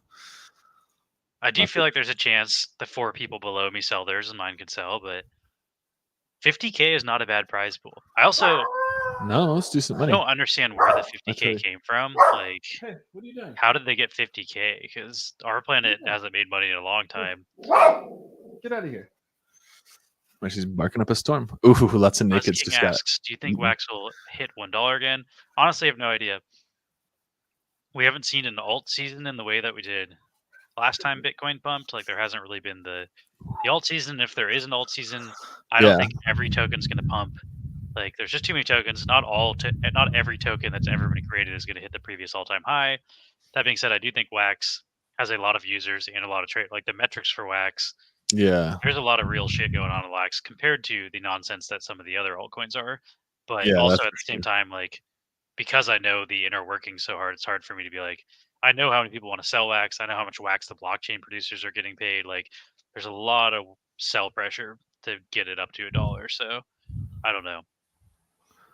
Yeah, it's also got a fairly low market cap, so like it wouldn't take as much money to pump it as I just don't agree. know. I like Wapaka's target at 30 cents. I feel like my first thing is like let's get over 4 cents before we look at $1.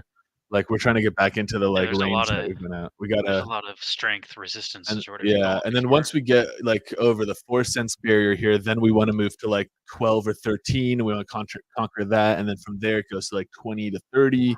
And if we can push beyond that, then yeah, the dollar becomes on the table. But at the moment, it's hard to say. You know, it's like Furyman just won 1 million woof. I don't know if you want to paste his address yes, I into do. Discord. But Max is gonna send these later. We don't have the giveaway wallet on either of our computers, so sending to my team talk. So thank you for your patience. We'll say congratulations. woof. All right, let's do, now that we're kind of talking about it, let's do some market analysis since people are asking about wax price. Yeah. So let's Just take what a we were look. supposed to open the stream with, but it ended up ranting about why wax isn't doing well for an hour and 10 minutes. And wax DeFi, it started with a rug pull. We were talking about a dark matter rug pulled.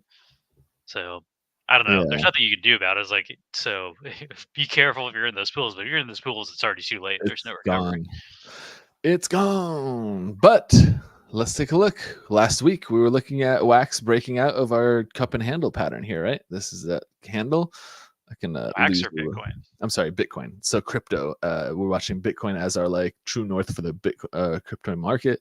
You can see this was the last all-time high from the previous bull run. You know, this kind of like double top here, and then since then we've formed this giant cup. You know, this is the cup, and this. Let's add my. This is the handle, and then this is the cup. So getting that shows us also here our target for the breakout. We'll have to, you know, basically place the breakout where the price breakout happened, which is right there. And that pulls us all the way up to a bull run target of about $113,000 per Bitcoin. We've effectively broken out. You can see on the daily chart, we've broken out of the channel finally. And then as we did this retrace, we formed our higher low, and now we're looking to make higher highs. We're very close now to the all-time high price, 73,500 or so.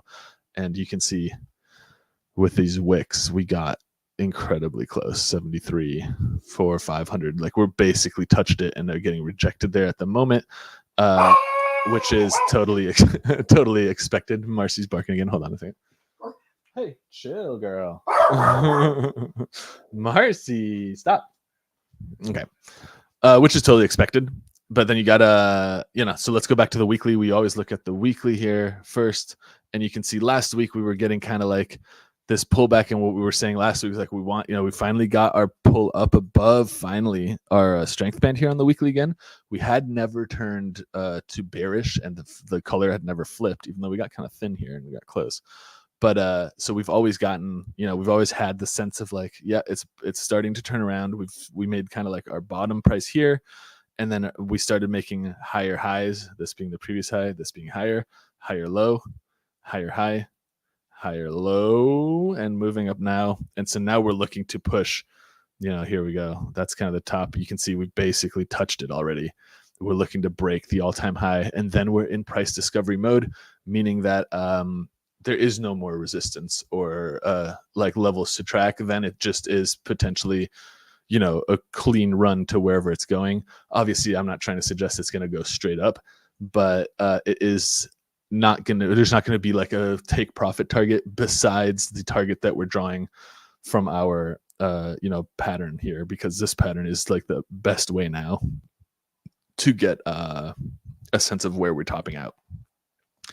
I also feel like we could actually go a little higher here, like that, which would, let's delete this one. Would probably hit our target slightly higher. Copy that. Copy it over and move it to the breakout point, like there. With that height, pushes us all the way to like, yeah, 117, close to 120, honestly. But basically a little bit over 100,000, nowhere near the like million or 5 million or whatever the fucking like some of these insane people are talking about. But basically we're approaching these all-time highs, and like we've been watching this. We got our breakout, and then we got that breakout confirmed. So here's the handle pattern. This candle, this will last. So 3 weeks ago, that was our breakout where we're like, okay, now we're looking for a pullback in the following week, which we got here perfectly. We got the pullback, and you can see that the pullback found support both on the strength band and on, you know, the handle, the upper limit of the handle channel, which is where we would be expecting to find support if this is indeed, you know, a confirmation of the breakout. And so now this week, obviously there's 4 days left. The candle isn't closed, but this week we're already looking strong, pushing beyond this. And then if we zoom a little closer to the daily chart for Bitcoin, you can also see, you know, from, I guess let's leave the channel so you can see this part is where we got that breakout. Let's zoom in a little closer here. So, you know, we've been ranging in here, hitting the top, hitting the bottom, hitting the top, hitting the bottom, getting close to the top, close to the bottom, deviating across a little bit, but falling back, and then making our higher lows here, and then breaking out. And then here's that confirmation of that breakout. You can see nice rounded bottom, clearly a lower high or a higher low, sorry, and very clearly, you know, from basically here where you can see higher highs, higher lows, higher highs, higher lows, higher highs. So great. This is what we want to see. This is exactly what we were expecting to see too, Bitcoin moving up. So again, we want exposure to the crypto markets when this breakout happens, and we want to basically, you know, scale in around this target, like where we're breaking out. So, you know, that's kind of what we were talking about the last few weeks too, where I was saying like, hey, you know, a lot of my stable coin positions have shifted into crypto exposed positions now. It's obviously up to every individual how they want to manage their own risk and what their tolerance for, like, you know, holding these assets is. But these are, like, if you are following technical analysis, these are the targets where we're getting signals from the market telling us like this is a good place to like start entering these markets. And then, you know, if we start falling back into the channel, maybe cut that exposure back until we get that clear breakout. But basically what we're expecting to see now is a continuation, you know, like up and down and chop. So like along with the bull breakout market comes volatility. So, you know, we'll expect the prices to go up and down, not just up, obviously, but we definitely have our target here now. We've, you know, broken up, and now we're expecting a continuation of this push up, which will possibly push into like Q1 or Q2 of next year. So basically from now until like over the end of the year and possibly early next year, this is signaling the bull run for that. Like, so we get a bull market with a bull run that plays out over the next, you know, if we go to the weekly, you can kind of get a sense of that. So it would play out kind of like, you know, from like where we are now, pushing its way up to something like here, where, you know, April, which is again like beginning of Q2 next year, we maybe are hitting our all-time highs. It's possible all this stuff happens much quicker, you know, like again, once we're over the old all-time high, there isn't resistance levels anymore. And so that's when you can get these huge spikes, like 10-20% moves in a single day, and expect those huge pumps to be accompanied with huge corrections and huge sell-offs. So keeping tolerance for volatility is key. Like, you don't want to over leverage yourself. You don't want to put yourself in a position where the volatility on the way down shakes you out so that you exit on the way down and then miss the way up. So basically, if you're not used to like leverage trading or anything like that, maybe buying spot and holding spot, meaning buying just Bitcoin or Ethereum and holding it in your wallet, not a bad move at the moment. But yeah, so keeping all this in mind, we have a full week left. We want to see this week close bullish. The week is currently very bullish. And we can see if we continue this trend, there is the potential, very clear potential for us breaking the all-time high resistance level and then pushing to new all-time highs. So basically, once we have broken that resistance, it's unlikely, or it's likely that there isn't immediately more resistance like at that same price. And so we could get these big jumps, big green days, you know, that are characteristic of bull markets, which is the kind of price action that, you know, gets news coverage, gets like the retail crowd excited again about crypto. It reinvigorates this kind of idea of like, oh, we can buy this and make a quick money. It's a get rich quick, you know, is coming back. And as you know, everyone who's in this stream, we've been watching this stuff for years and years at this point. And so we know it's not a get rich quick scheme, but we also know that like the vast majority of profits are made in the bull market. So being exposed to those upsides is kind of what we're trying to do. So That's what we did with our DeFi wallets last week. We were shifting to kind of a few higher risk positions, which is also partly how we got roped into a rug pull. But we wanted to be exposed much more to crypto than we wanted to be exposed to cash or hedges against crypto volatility. Let's look at Bitcoin. I'm sorry, let's look at ETH Wax. Let's look at Wax without that huge spike. And here's kind of what we were talking about with Wax.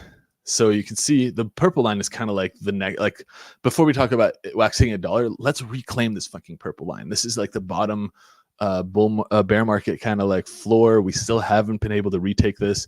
Generally speaking, I'm not happy to see an altcoin that's basically making relatively close to their lowest low prices while Bitcoin is hitting all-time highs. That's not a super good look.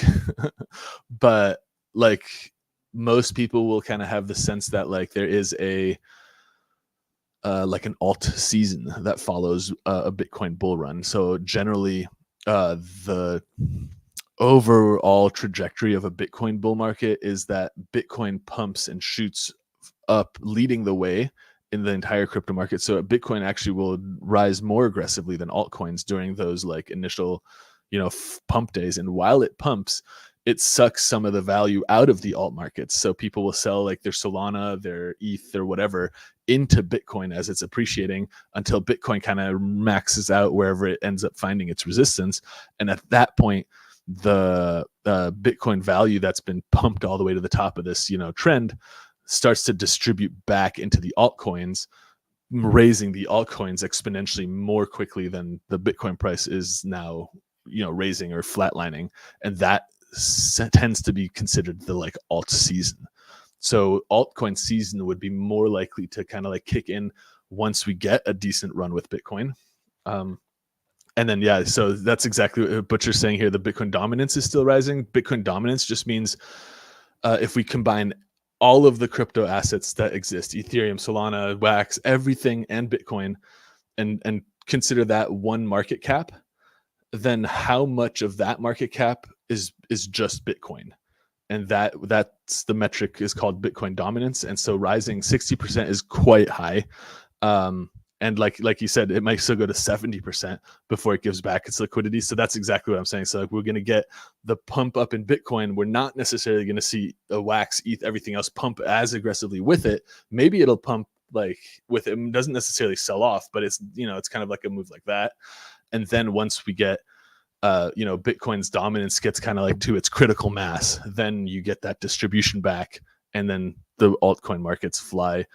Generally, those altcoins will bias towards like what's of the moment, like maybe AI stuff has its day in the sun more aggressively than maybe some like NFT stuff will, depending on what the current narrative is around all that shit during those, hype cycles. But either way, the value flowing back towards altcoins shouldn't, basically, I'm not worried about it not happening yet. I'm expecting it to trail behind the pump that Bitcoin is making.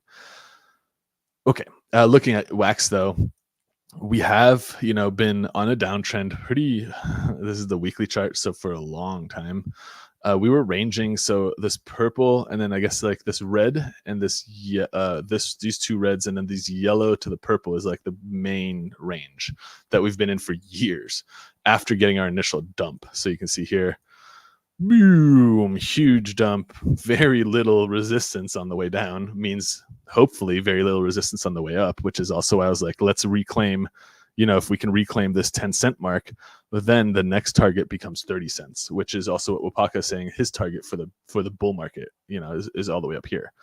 And then that would be something where I would expect to see a bit of a slow rise, kind of struggle to push into these. And then once we've pushed back into here and break out, then I could see a very quick jump, from 10 to 30. Because again, we had a very quick rise and a very quick fall, not a whole lot of established resistance and support levels around this huge range. And so that gives us a nice, hopeful look out there. And then beyond that, you can also see, I would say like, if this is going to be the support around 28 cents, then the next resistance will probably be up here at like 38. And then again, from 38, it jumps all the way up to like 70 again. And if we can make it to like 70, 80, and then like even break $1 again, then we become, price discovery mode. And I wouldn't really consider this giant wick here as real price action. Like, I don't know that anybody actually bought wax for $50 a coin, but I would say if we do break out above, $1 again, then it's similar to Bitcoin, where it's like there's not really a huge like metric to follow, where what was I gonna say? Oh, there's not like a huge metric to follow of existing support and resistance levels. So at that point, once we get that breakout potentially above $1, you could then say like, oh, like $3 to $5 is on the table. Is it likely to happen? Let's wait for it to clear 4 cents. Let's wait for it to clear 10 cents. After that, let's see if we can clear 30. Then let's talk about it being likely. So if we can get up to here, how that happens, how quickly it happens, with what amount of volume, with what like amount of time frame and stuff, that'll give us a better idea of how likely are we to continue pushing versus how likely are we to have topped out here. So it's a developing picture that we're going to continue to watch, obviously, as we have been.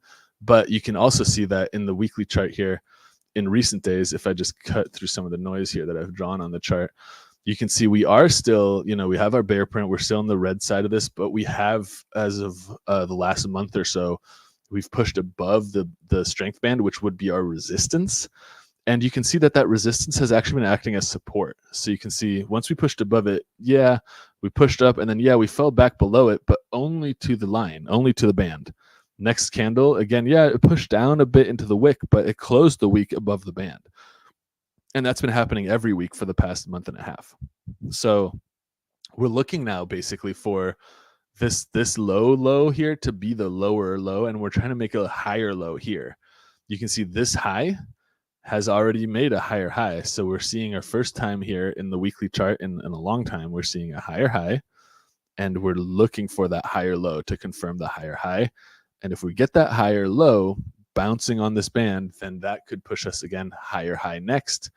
And then again, start to curve, like round out this bottom of the strength band, and then start turning our resistance level into our support level on the way up, which is what we're looking for next. But again, what we really need to see is for some days here to start closing above 4 cents, which is right here, 4 cents. This has been, a floor target where we've bounced pretty aggressively in the past. You can see, this bounce, this bounce, this bounce. If we can push up to this, hold it, then I'm also looking for then, a bounce up that pushes us to like 6 cents. 6 cents, maybe even to the top red range here, 7-8 cents, and if we can decidedly make those moves, then it, momentum can build. We can get a very quick pump. But for now, we are still, looking kind of drab. We've got our higher high on the weekly. Let's look again closely here. You can see this is the peak. This is the valley, so lower low than the previous low. And then here's our peak on the next peak. And you can see the wick definitely pushing beyond the previous wick, and then the body of this candle clearly above the previous body and also above the previous wick, or at least on top of the previous wick. That's bullish. So, we're higher. Basically, we formed a higher high on the weekly, and then we pulled back. And so far on the pullback, we have not reached the same lows as before. Even if we're looking at the bottom of the body of these candles rather than the wick, we still haven't had the pullback all the way to that. So we are still in the territory of forming that higher low, which is going to confirm this breakout. That's what we're looking for. So basically what I want to see is wax close above 4 cents, and also not close below around 3 cents, not closing below like 2.9 cents. I think a little below 3 is okay, but a little bit below 2.9 would then be like, okay, we're failing to make a higher low, and we're potentially going to actually, continue and make a lower low again, and eventually find support and try again. But for now, we're starting to see a higher high. We're just looking for the higher low to confirm the higher high as a breakout point. And I like that we're on the north side of the strength band, which is kind of like, we want to be above this if we're going to be bullish. Like you can see, whenever we're above it here, it is cooking nicely. If we go to the daily chart, you can see this is exactly what we want to see. Like, like some kind of a breakout here where the band becomes our support, and we just cook all the way up and only like use the band to bounce and continue higher. So we're getting close now. You can see on the daily chart, we've already flipped to bull. We got a bear print here, but we haven't been able to flip the band back until actually recently here. So the daily chart looks a little bit like, are we going to fucking make it or not? But you can still see on the daily chart, we're still higher on this low, or at least we're matching this previous low. We're making higher highs, higher lows all the way to here. And then this last low here, still higher than at least this low. But not looking super convincing just yet. Either way, with the way that Bitcoin looks, I want more exposure to crypto than I want exposure to hedges against crypto. And so with that in mind, we should take a look at what we have in our DeFi wallet. Although, there's one other thing I wanted to show that's kind of a DeFi related thing that recently, and I think I'll do that before we do our DeFi moves. So this last week in crypto was a big, I would say huge game changer for cross-chain liquidity, was deployed by our best friend Uniswap here. So Uniswap is the OG swap exchange. You can come here and swap. You'll notice this looks very similar to what you're used to seeing, and it's because every other exchange copy pasted this protocol. But Uniswap this week has deployed its testnet for their own chain, their own layer 2 optimism rollup, which is called Unichain. It's not live yet, but the testnet is live. That I'm excited for. But the main thing I wanted to show that's really fucking cool and a massive game changer in the DeFi space is that the thing that I mentioned like 2 weeks ago that was being deployed and is now fully online. You can trade cross-chain across the entire Optimism stack. That means Arbitrum, that means Base Chain, that means Optimism Chain. All of those layer 2 chains basically can now trade across blockchains using Uniswap's liquidity pools. Not some bridge token, not some wrapped pool, no honeypot where you're like, oh, put all my USDC here and then unlock it here. It's literally USDC paired with whatever ETH or whatever on Base.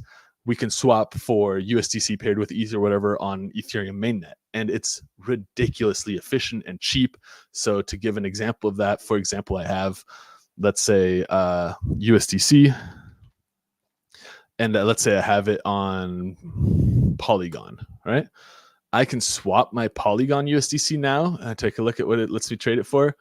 USDC on any of these other chains. So I can go to USDC from Polygon to USDC on Ethereum mainnet, and it costs very little, like $5 on 100, which is not going to scale. It'll be $5 on 1,000, $5 on 10,000, like less than 5 on 10,000.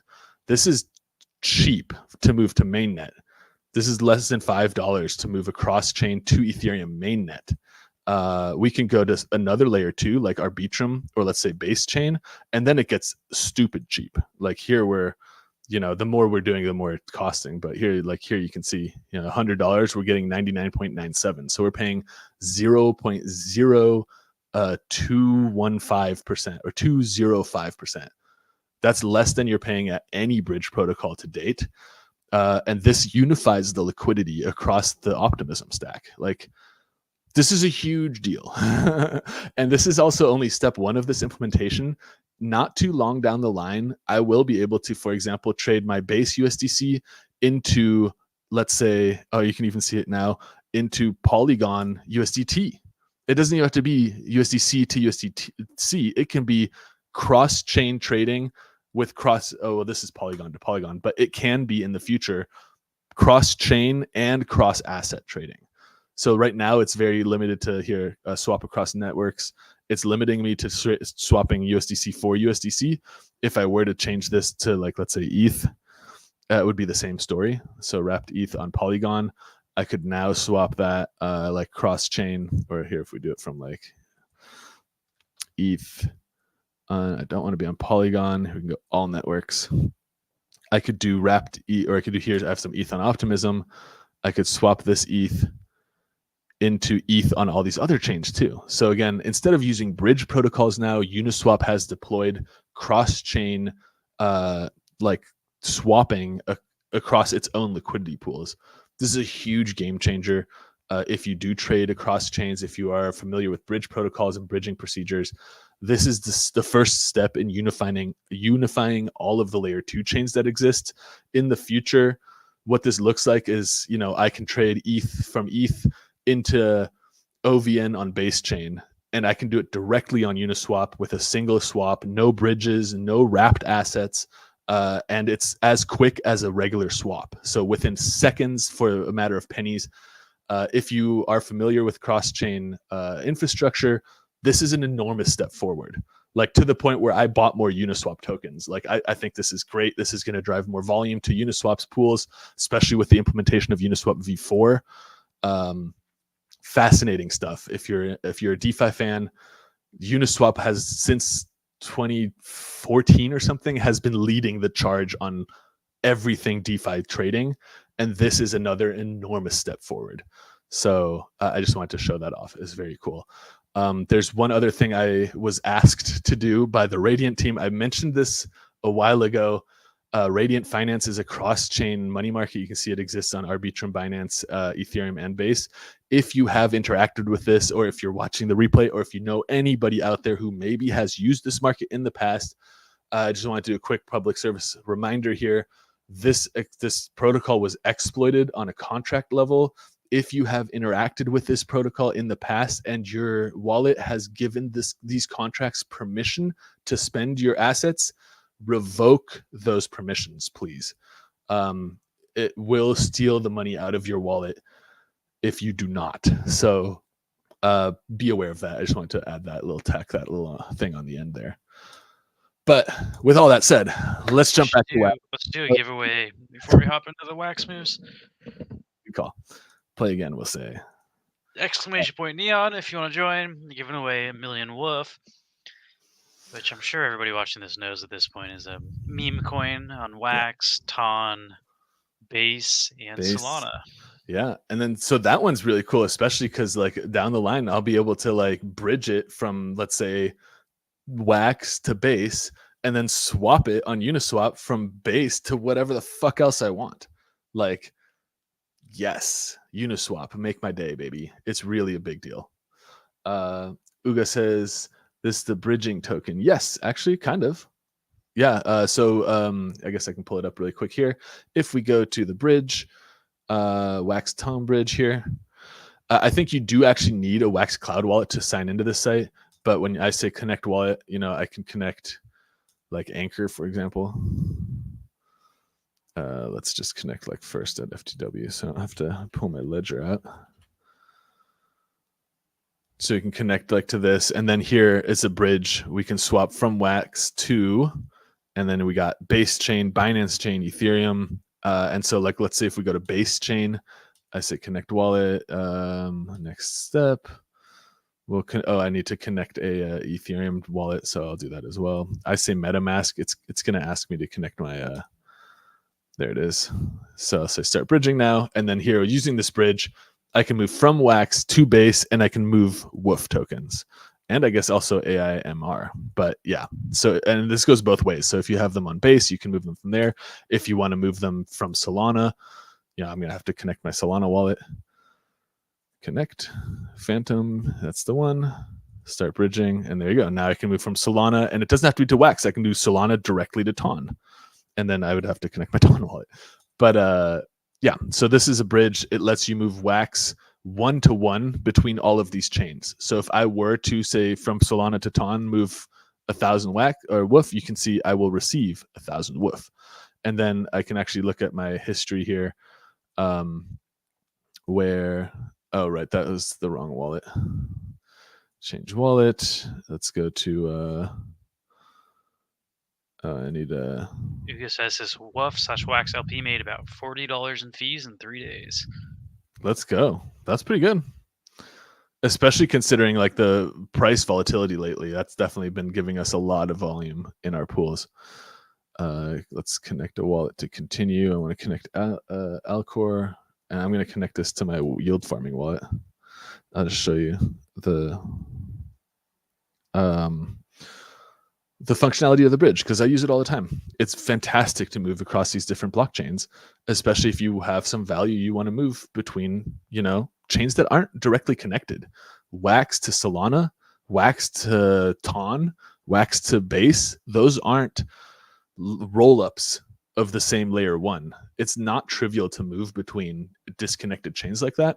And so if we say start bridging, you can see if I go to my history here, you can see I moved, from Ton to Wax, from Ton to Wax, from Ton to Solana, from Ton to Wax, from Ton to Solana, Wax to Ton, and then I have multiple pages of this stuff. Base to Wax, Solana to Wax, Base to Wax a bunch of times. And yeah, lots more Base to Wax. But yeah, you can see like this bridge works crazy well, successful every one of these transactions.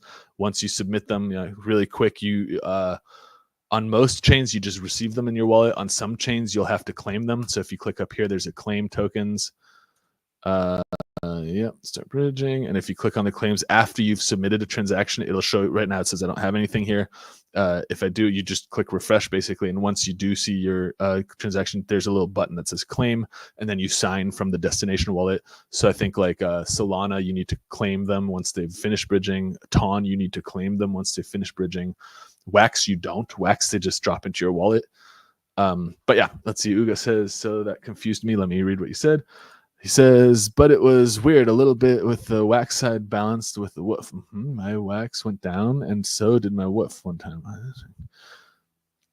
Yeah, that is strange. So there is when there's high volatility, there's a balancing equation where like it's like the potential for loss on both sides exists. It's very rare. It happens during incredibly high volume. I'm sorry, not volume, incredibly high volatility, like when the price spikes. And if you look at the price of WOOF in terms of Wax, that's exactly what happened. It's also not a V2 contract anymore. So yeah, like it used to put the fees in, at which point you're less likely to have it go down on both sides.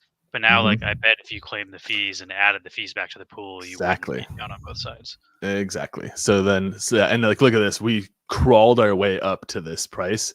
And then in the matter of 3 days, we did the same thing that we did in 5 months before that. So yeah, that type of like price volatility is going to make it, like I think I had 100 million WOOF against like 1,500 Wax or something, and then now I have like 40 million WOOF against like 3,000 Wax or whatever. Like I would have been better off holding the WOOF than just like letting it cook, but I like to supply liquidity. And if this goes down now back to like here and then comes back up here, then I will actually have come up by being in the pool rather than holding WOOF. So this definitely like, obviously this type of price action, you're best served being only exposed to the asset blowing up that hard. But yeah, you're definitely seeing like price impact from huge volatility, and you would almost certainly see a rebalance if you claim your fees and enter those into the pool. Then you should be up on the Wax side compared to the WOOF side, because I imagine your fees collected will be very biased to the Wax side of things. But yeah, let's do that, Grubfish. Let's do it. I can talk for days about all this stuff. Yeah, exclamation mark Neon. If you guys want to join here, I'll jump into actually. Neon. Bam. All right, I got like 5 seconds for anyone else who wants to come in here. Ooh, Lula made it. Last minute. Pocket stock's in. You got like 3 seconds left. I'm not really counting out loud. Ferris, no, not Ferris. Fenris Butcher is doing Neon, but from YouTube. So we could. I appreciate this. Spirit. How about if Neon Space wins, we'll send it to you. Yeah, I like that too. Okay, let's do it. I'm gonna say choose game and let's go. I'm rooting for we got the cool. Wait, oh, there he is. Yeah, we got the cool purple trail, pink trail. I think that's my link to my account. That's pretty dope. The green backpack, the green headphones, the pink trail. I don't have it. Oh, we're sorry, Butcher. We died. But at least you had a. Oh wow, Wapaka took you out. Take it up with him. He's Hey, do cost you a anything million woof. Halloween tomorrow? There's the haunted hayride in like Griffith Park that we're planning to go to. So we'll see how that is. I did we went to a costume party not too long ago. I was a judge. Yes, I saw you on Paul's Instagram. You were in like Nice. some sort of white wig, it looked like. Yeah, I had like a Great. white like judge's wig and like a thing, and I was carrying my gavel around. What And then was Paul? I don't even remember. Paul was a referee, so he had Oh, like a yeah, yeah. referee shirt on, and then Marcy was wearing her Seahawks jersey. Oh. So Paul was carrying Marcy with her Seahawks jersey, and he was wearing the referee shirt. Funko has a Halloween drop tomorrow if anybody's interested. Oh, I love those drops actually. I The might be Funko interested in them. Halloween ones are usually Those like are awesome. pretty desirable as far as like the Luskin. aftermarket goes, and they're generally pretty rare. Like they don't have the pack counts that the major Yeah. IP do, which I think is why the value holds for a lot of compared to Woof. some of the other ones that have 100,000 packs. Yeah, and Buzzkin Is it just a romantic haunted hayride? I don't know if that exists. I don't think so. It's like you go. There's a bunch of like scary mazes and stuff you do, and then you book the like our hayride is at like 10:30 or something. So then we're gonna end the night with the haunted hayride. Should be fun. I went to I think on Saturday. I feel like Saturday was the big Halloween day for most people last Saturday. Yeah. I went to there's like a Halloween concert where it's like a 7 or 8 piece brass band where it's like all horn players, a drummer, and a bassist, and they were doing they do covers, but they like do horn covers plus mashups where they'll like play the verse to one song and then play a chorus to another song over the same chords. Is kind of cool. Yeah.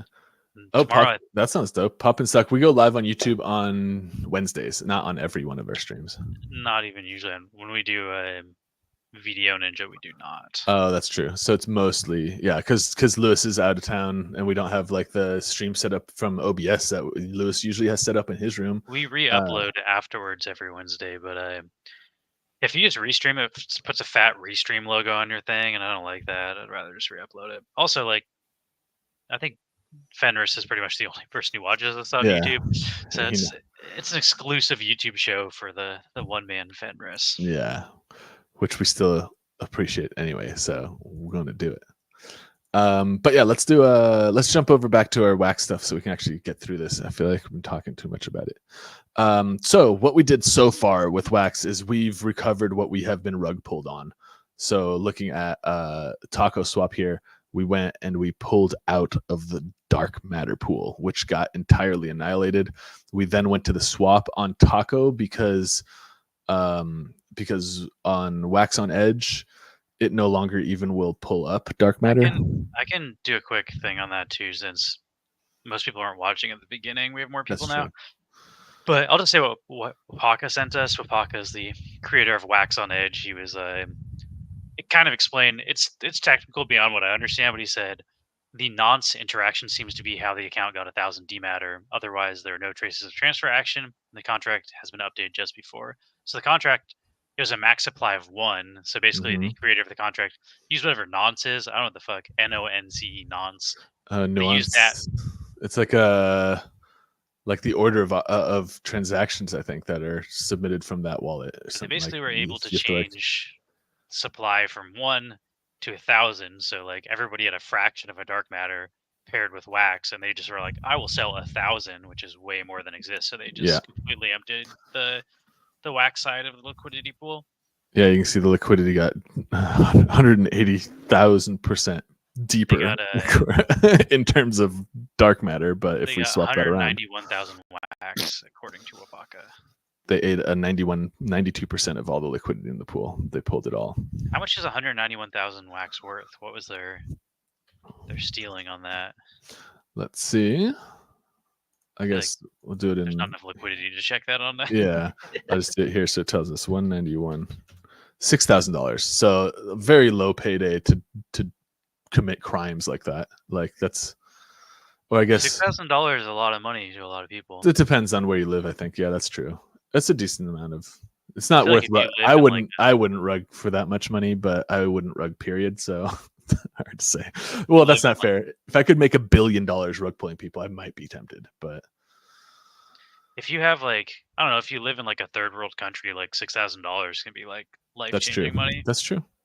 Yeah, and it's, I mean, I would consider it criminal what people are doing, but at the end of the day, like, you didn't make a contract with someone that they wouldn't dick around like that. As far as I can tell, it's like, yeah, it's I don't know what the unregulated, game was. That's something I'd be interested to hear. Was right? anybody playing the game, and was it a functional game? Like, did they go out of their did they build something that seemed really legit, or was it always just DeFi? Because we were only ever involved in the DeFi, but I believe it's some sort of gaming token, but I don't know what the game Yeah, was or if it was legitimate at all. Like, if it seemed like it was going to be a legitimate project, we were going completely on that APR whim.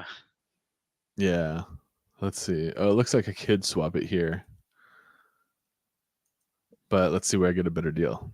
660.64. Yeah. So Wapaka's saying that he added it for Wax on Edge. It's part of the scam token list, so you can't trade it on Wax on Edge, which is good. Wapaka He's says, I protecting guess the people from it. got burned and thought, fuck it, I'm going to rug and leave another thing because he spent a lot of effort in his game and it's been there for a long time. Okay, so this is a Okay. long time creator who's like, I've made no money on Wax. I'm going to cash out this way since I put in a bunch of work. Yeah, I mean, I don't think it like justifies it, but at the same time, it's like, yeah, that's the risk. We all know the risks. At least I try to make sure we know some of the risks. But I'm gonna dump the rest of my dark matter. There's no point in holding this. There's no recovering from something like that. So I dumped it. I'm down. I'm up to 1.4 wax. This is what used to be 100 wax. So, ouch. We took that one on the chin. If we Definitely go back, shitty too, like, because when you're like, fuck it, you're like, oh, I haven't made what I thought. The only people you're hurting are the people who've the supported people you who've if you like supported you dump to the your end, tokens. yeah, Like, it's not like you're fucking over the people that sold your shit and like bailed from your project. You're only fucking over the people that believed in your stuff enough to hold it. So I don't yeah. think it's acceptable, even if you're like, I worked so hard on this. It's like that doesn't mean you should take it out on the people that support you. Like, Yeah. And it's like, honestly, at the end of the day, like, people don't owe you anything. You can work as hard as you want. People don't owe you for that.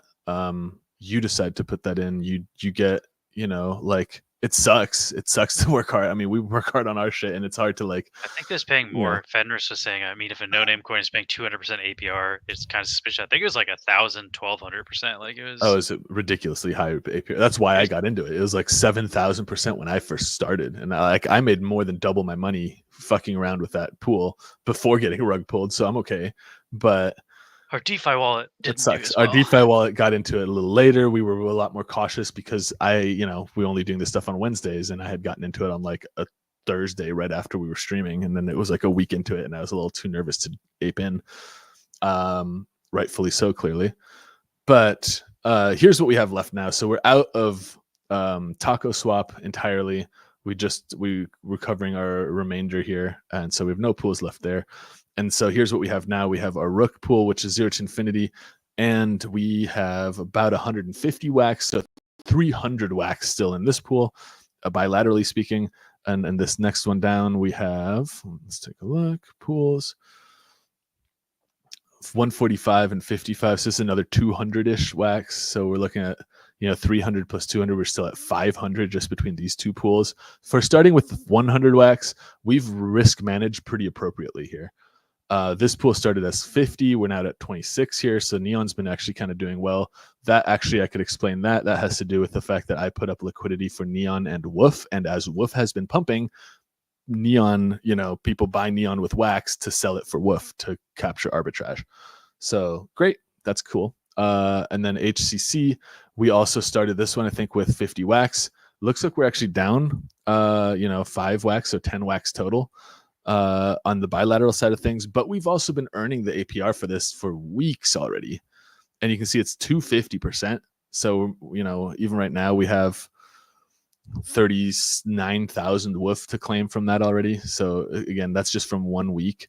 So if we go to like Wax on Edge and take a look at, let's log into our actual DeFi wallet here. Let's just actually do all this stuff rather than just look at it. So what I'm going to do first is I'm going to claim our reward yield from Alcor. Up here, there's a claim all button. So I'm about to get 66,860 Woof, some HTC, some HTN, 3.2. Woof is actually not horrible, probably at the current Not prices. horrible. Yeah, not at all. And so I'm So we lost like 100 wax on the. Yeah, and since last week we actually claimed our rewards from that pool, and we remember we made like 40 wax, and we were down like 10. So we had already covered like 30 something of the wax. So we definitely are down probably like 70 wax from that rug pull, which Could is be worse. not bad, not good, but also, considering we started with 100 wax and we still sitting on like this is 500 here. Honestly, for doing this for like probably almost 2 years now, only hitting one rug pull is pretty Yeah, actually pretty good numbers for not wax. bad at all. Actually, here's what we pulled our money out. Remember, we pulled our money out, and I was like, we're gonna stack it into this pool until this pool gets back to 100 wax. So you can see this is what we have left from the rug pull. So this is what we actually took out as profit. So 35. yeah, so 35. So yeah, maybe like 65 is what we're down. Not as bad as it could be. Also, this is a great way to stress why it's important to first recover our principal. We were close. We were like 40% of the way to recovered. If it had run for one more week, we probably would be like 70% of the way recovered, and it Because wouldn't be that you could have risky. taken that and reinvested and been like, Exactly. oh, all APR all the time. But Yep. And look I put it into this pool. Let's see what the APR on this pool is. 6%. So again, it's important, I think, to manage your risk, and the risk managing practice is best practice is always to recover your principal before making another decision. So like I did the same thing with my personal wallets too, which is why I wasn't really affected that badly. Like I ended up losing about 600 wax in that rug pull, and that was it's all house money, if you want to word it like that. So not the worst case scenario here. Either way, we're not going to be able to fill the rest of this Ellis wax pool to get it back to 100 wax. And so I feel like we can just take this and do our next position with this. But either way, so first let's start this. I've pulled our liquidity. Now I want to see what am I going to do for the next few days, basically. And I'm a little bummed out here that our schedule for these pools isn't lining up like it has every other week, because every other week I'm ready to restake these. So the fact that they were reinitialized late this time means that now I'm going to have to basically, because I only touch this wallet when we're live on air, I don't have the runway I need for the week. I need to pull from these pools, or I need to manually restake to them when we're not on air, which I feel like is cheating for what we categorize this wallet as. So I won't do that, but I will have to pull from these pools now, which is kind of lame. I do want wax exposure. So we're going to take a look really quick and see if there's a wax pool that we want to enter into. This one also, the Wax Wolf one's down to 1 day now. I kind of hope they make a new one, but it would have been nice to see one, drop already. Looking at the wax market, it is still kind of chugging along. Looking at the weekly chart, we're still looking at like relatively flat market movement. Yeah, we're on the north side of the support band, but we're also on the oversold end of the spectrum a little bit. So holding just pure wax or wax stake derivatives might be a move that we can do. And honestly, if we're just staying in those pools without restaking to the rewards pool, that's basically the same as just holding these tokens in our wallet. Plus, we're still actually exposed to some of the fees. So if I come to the fees here, manage, we can see over the last week we actually made like 0.4-ish, a little under 0.4, 0.3.5 staked wax here. So we'd still be earning those things. So I guess to that end, I guess I will leave these alone, because I do want that wax exposure. I want to see us push higher, especially with the fact that we're on this north side of the support line. So we're looking for a bounce now. So I want to see wax move higher. But what do I want to do with, let's see what we have in the wallet now. We have some liquid stake wax, we have some woof, and we have, some rook. So I feel like a nice move here might be, we have like 10 cents worth of liquid stake wax and almost 10 cents worth of rook.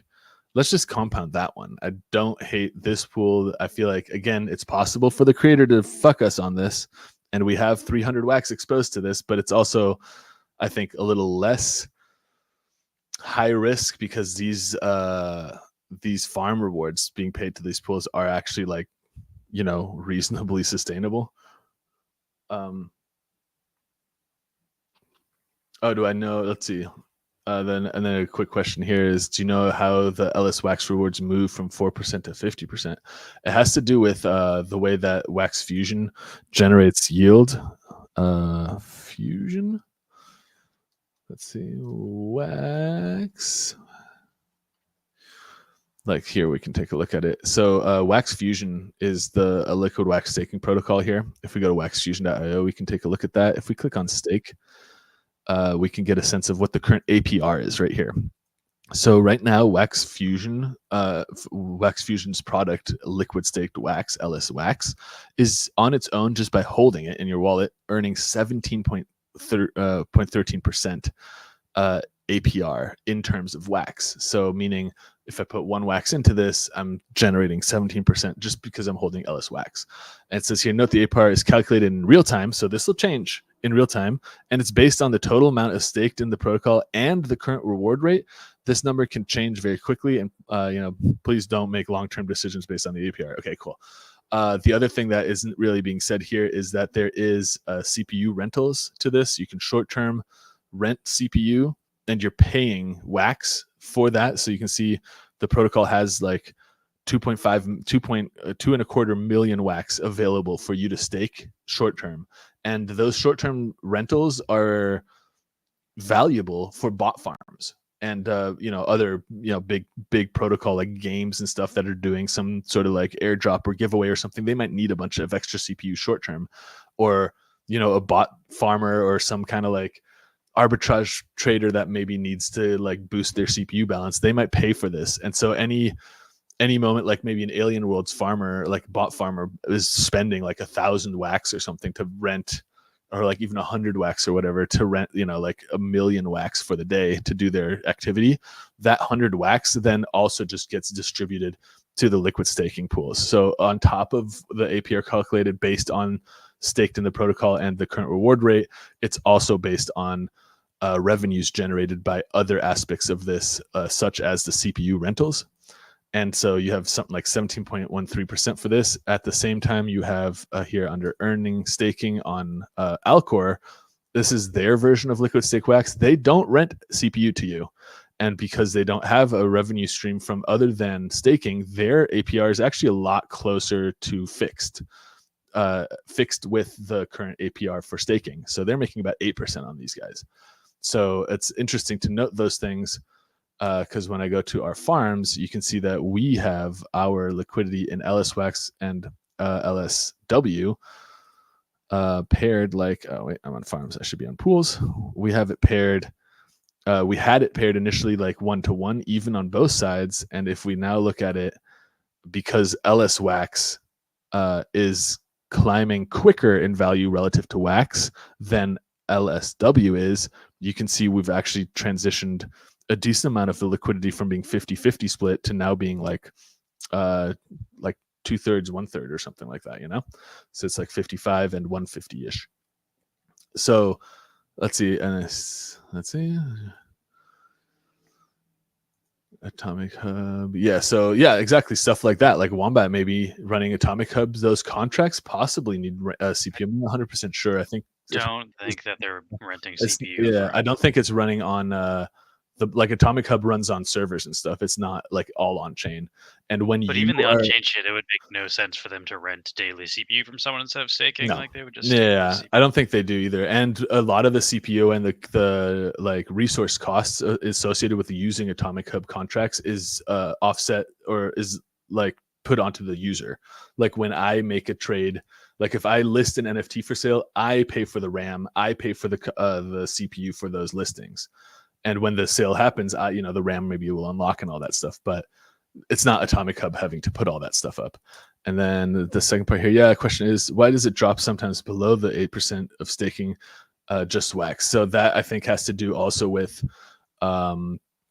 like the variableness of wax staking, because it's an average of 8%, and since this is calculated in real time, there is real like time moments where like you have a downtime between claiming, for example, and the next time you can claim, there's like a 2-day pause between that. Not just that though. They're not giving 100% to the stakers because they pay a percentage to the fees on the LP.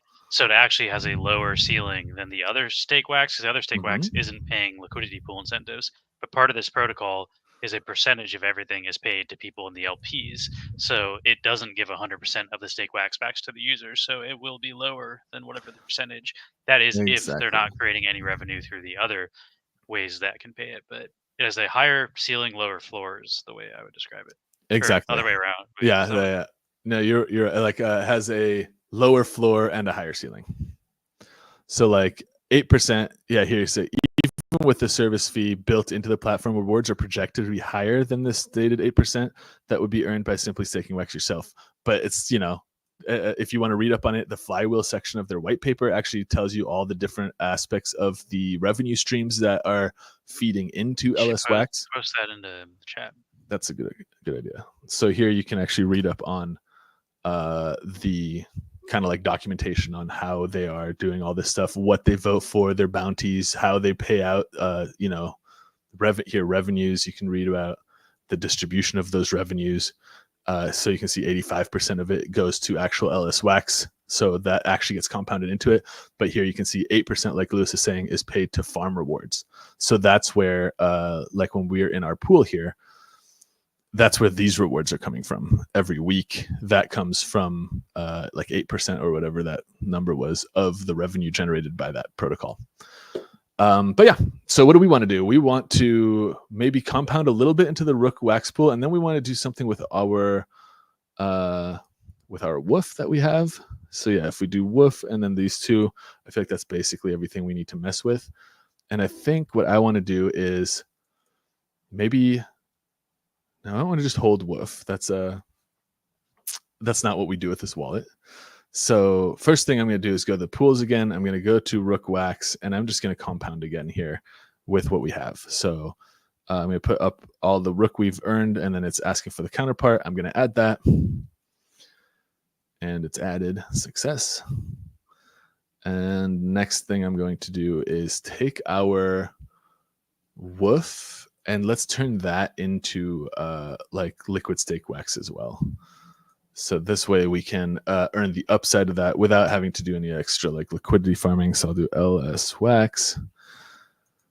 And then we're going to swap our woof into that because woof has just been having a field day. It's pumping nicely, but you can see also it's correcting back down. It did a little bit of a bounce, and now it's a lower floor already than the previous bounce floor. I want to just make sure I'm exposed more to wax because the wax upside, I think, is less volatile, or at least in the short term right now with the amount of like pump and dump action that's been happening with woof tokens. So I'm going to swap those. I have 2.5 LS Wax now. And honestly, I don't really need to put these into a liquidity pool to earn some kind of reward on them because obviously just holding them self compounds that reward from the protocol. And this way I have, some LS Wax next week. And when I claim my rewards next week, I'll be able to like compound into some of these pools. In the meantime, I actually like these distributions quite, like, I think they're pretty nice. The only other thing I am going to do now is pull from this liquid stake wax pair, which is because we were trying to use this to basically recover our principal. And that's not going to happen with a rug pulled token. So we're done with that one. And so I'm going to also transfer this position into the LS Wax, this pool here. So I want, instead of being exposed to wax, LS Wax, I'm going to do LSW LS Wax because we're already kind of heavy into that one. And like we see, it's about 3-1. So I'm going to try to create a 3-1 split here as well. So I'm going to go back to Wax on Edge, toggle over to my wax here. You can see I already have about 20 on both sides. So what I really need to do now is, sell half of that into LS Wax and then sell the remainder of it into LSW. So swap the 9 there, 9.9. Everest is asking, wouldn't it be more efficient to swap woof to wax and then stake through the LS Wax site? Sometimes, yes. So that's a good call. So like here we go. I'm about to do 10. Right. And in a swap at the moment, 10 results in 9.37. If I, instead of swapping it, if I go to Wax on Edge, I can come here to, to waxfusion.io. I can come here to stake. I can say stake, and I want to toggle this liquefy because I want to receive LS Wax, not just S Wax, which is a non-transferable token. So I want LS Wax so I can actually participate in the pool. If I now drop 10 into that, you can see I'm going to get minimum a 9.3809, which is 9.37. Yes, it is a better deal. So yes, I would have been better off, but that's not always the case. So the cost or the value of LS Wax that you're getting here is based directly on how much actual wax is staked by this Wax Fusion protocol and how much, you know, you can redeem that LS wax for, like currently, whereas the actual spot price on the swap is based on the, you know, liquidity composition of LS wax with wax across the entire DeFi scene. So sometimes, like right now, yeah, it's a better deal. Even like, and it makes a lot more sense when you go higher. Like if I do 1,000 wax, 937, it's probably gonna be 938 over here. You know, like if we do 1,000, that's 10,000, 1,938.09. So yeah, it's like that now. It's a better deal, but not always. I've already made the swap, so I missed out on that. But yes, that's true. And yes, there's arbitrage opportunities too. So sometimes it's cheaper. Like I said, sometimes it's cheaper to trade it like this. And then, you know, there can be times where it's like what you should do is, you know, drop 10,000 wax here. You get, I mean, 10,000 is going to be too much, but let's say 1,000, you get 938 LS wax, copy that amount. And then you come and just after you've, you know, minted the LS wax, you just come and swap it out again. And then there's times where, you know, right now I would be losing 5 wax for this, but there's times where that type of swapping activity can generate, you know, arbitrage wins. Usually there's bots and other traders already like beating you to the punch. Doing this manually is not like really an option, but, you know, it can happen, especially when, I guess if we look back at this market here, especially like here, you see this wick, like during a moment like that, where somebody sold a shit ton of their stuff through the swap, when the price was right here, I'm positive you could have just, you know, bought or minted through the Fusion protocol and swapped here, or done the opposite, you know, bought it off the market here to bring the price back up, and then come to the Wax Fusion protocol and withdrawn it here. Yes, you would have had to wait the amount of time that it requires, but you would have captured that arbitrage value, you know, after waiting the time, which are all options for how to use these tokens. But again, what I want to do is deepen my pool in LSW, LS Wax. And so I just need some LSW more. So let's do LSW, LSW. I'm going to take the rest of my wax, swap that into LSW. The same exact thing is true here. So like 9.97, whatever my total wax amount is giving me 9.53985. If instead I go to earn and staking and then swap all that here, 9.52217, 9.53 here. Look at that. So it's a better deal to swap it than to mint it. So obviously I'm gonna swap it. But it is worth knowing that yes, there is price differences between minting these tokens and swapping them on the market, and those differences can generate, you know, arbitrage opportunities as well. So at the very least, you should always check if it's if you're getting the best deal, and then if you're seeing that there's a discrepancy between the deal you are getting and the deal you're expecting, or the deal that you could get from the other one, then exploit that discrepancy by, you know, selling one and buying the other simultaneously. But since we're not going to get too crazy about all that, I'm going to go to pools, and oh, it looks like perfect timing. Look at this. If I go to farms staked, it looks like our pool just ended. So that means hopefully active. That hopefully means yay, it's back. So see, we're not staked right now. 7 days. This is where we want to be. And look at that. The APR is a little higher because not everyone has rolled over their staking just yet. So by being in this pool first, we can actually get a higher APR for a short amount of time. So here, I'm going to come here now, manage that pool, increase the liquidity, drop my LS Wax side. Oh, and I did it backwards. I'm supposed to be I'm an idiot, but okay, whatever. We'll just we'll do a swap now. So it'll be like this. We'll do LS Wax and LSW, and I want to swap, I mean, at least 50%. We'll do this. Overwhelmingly not so expensive, 0.03%.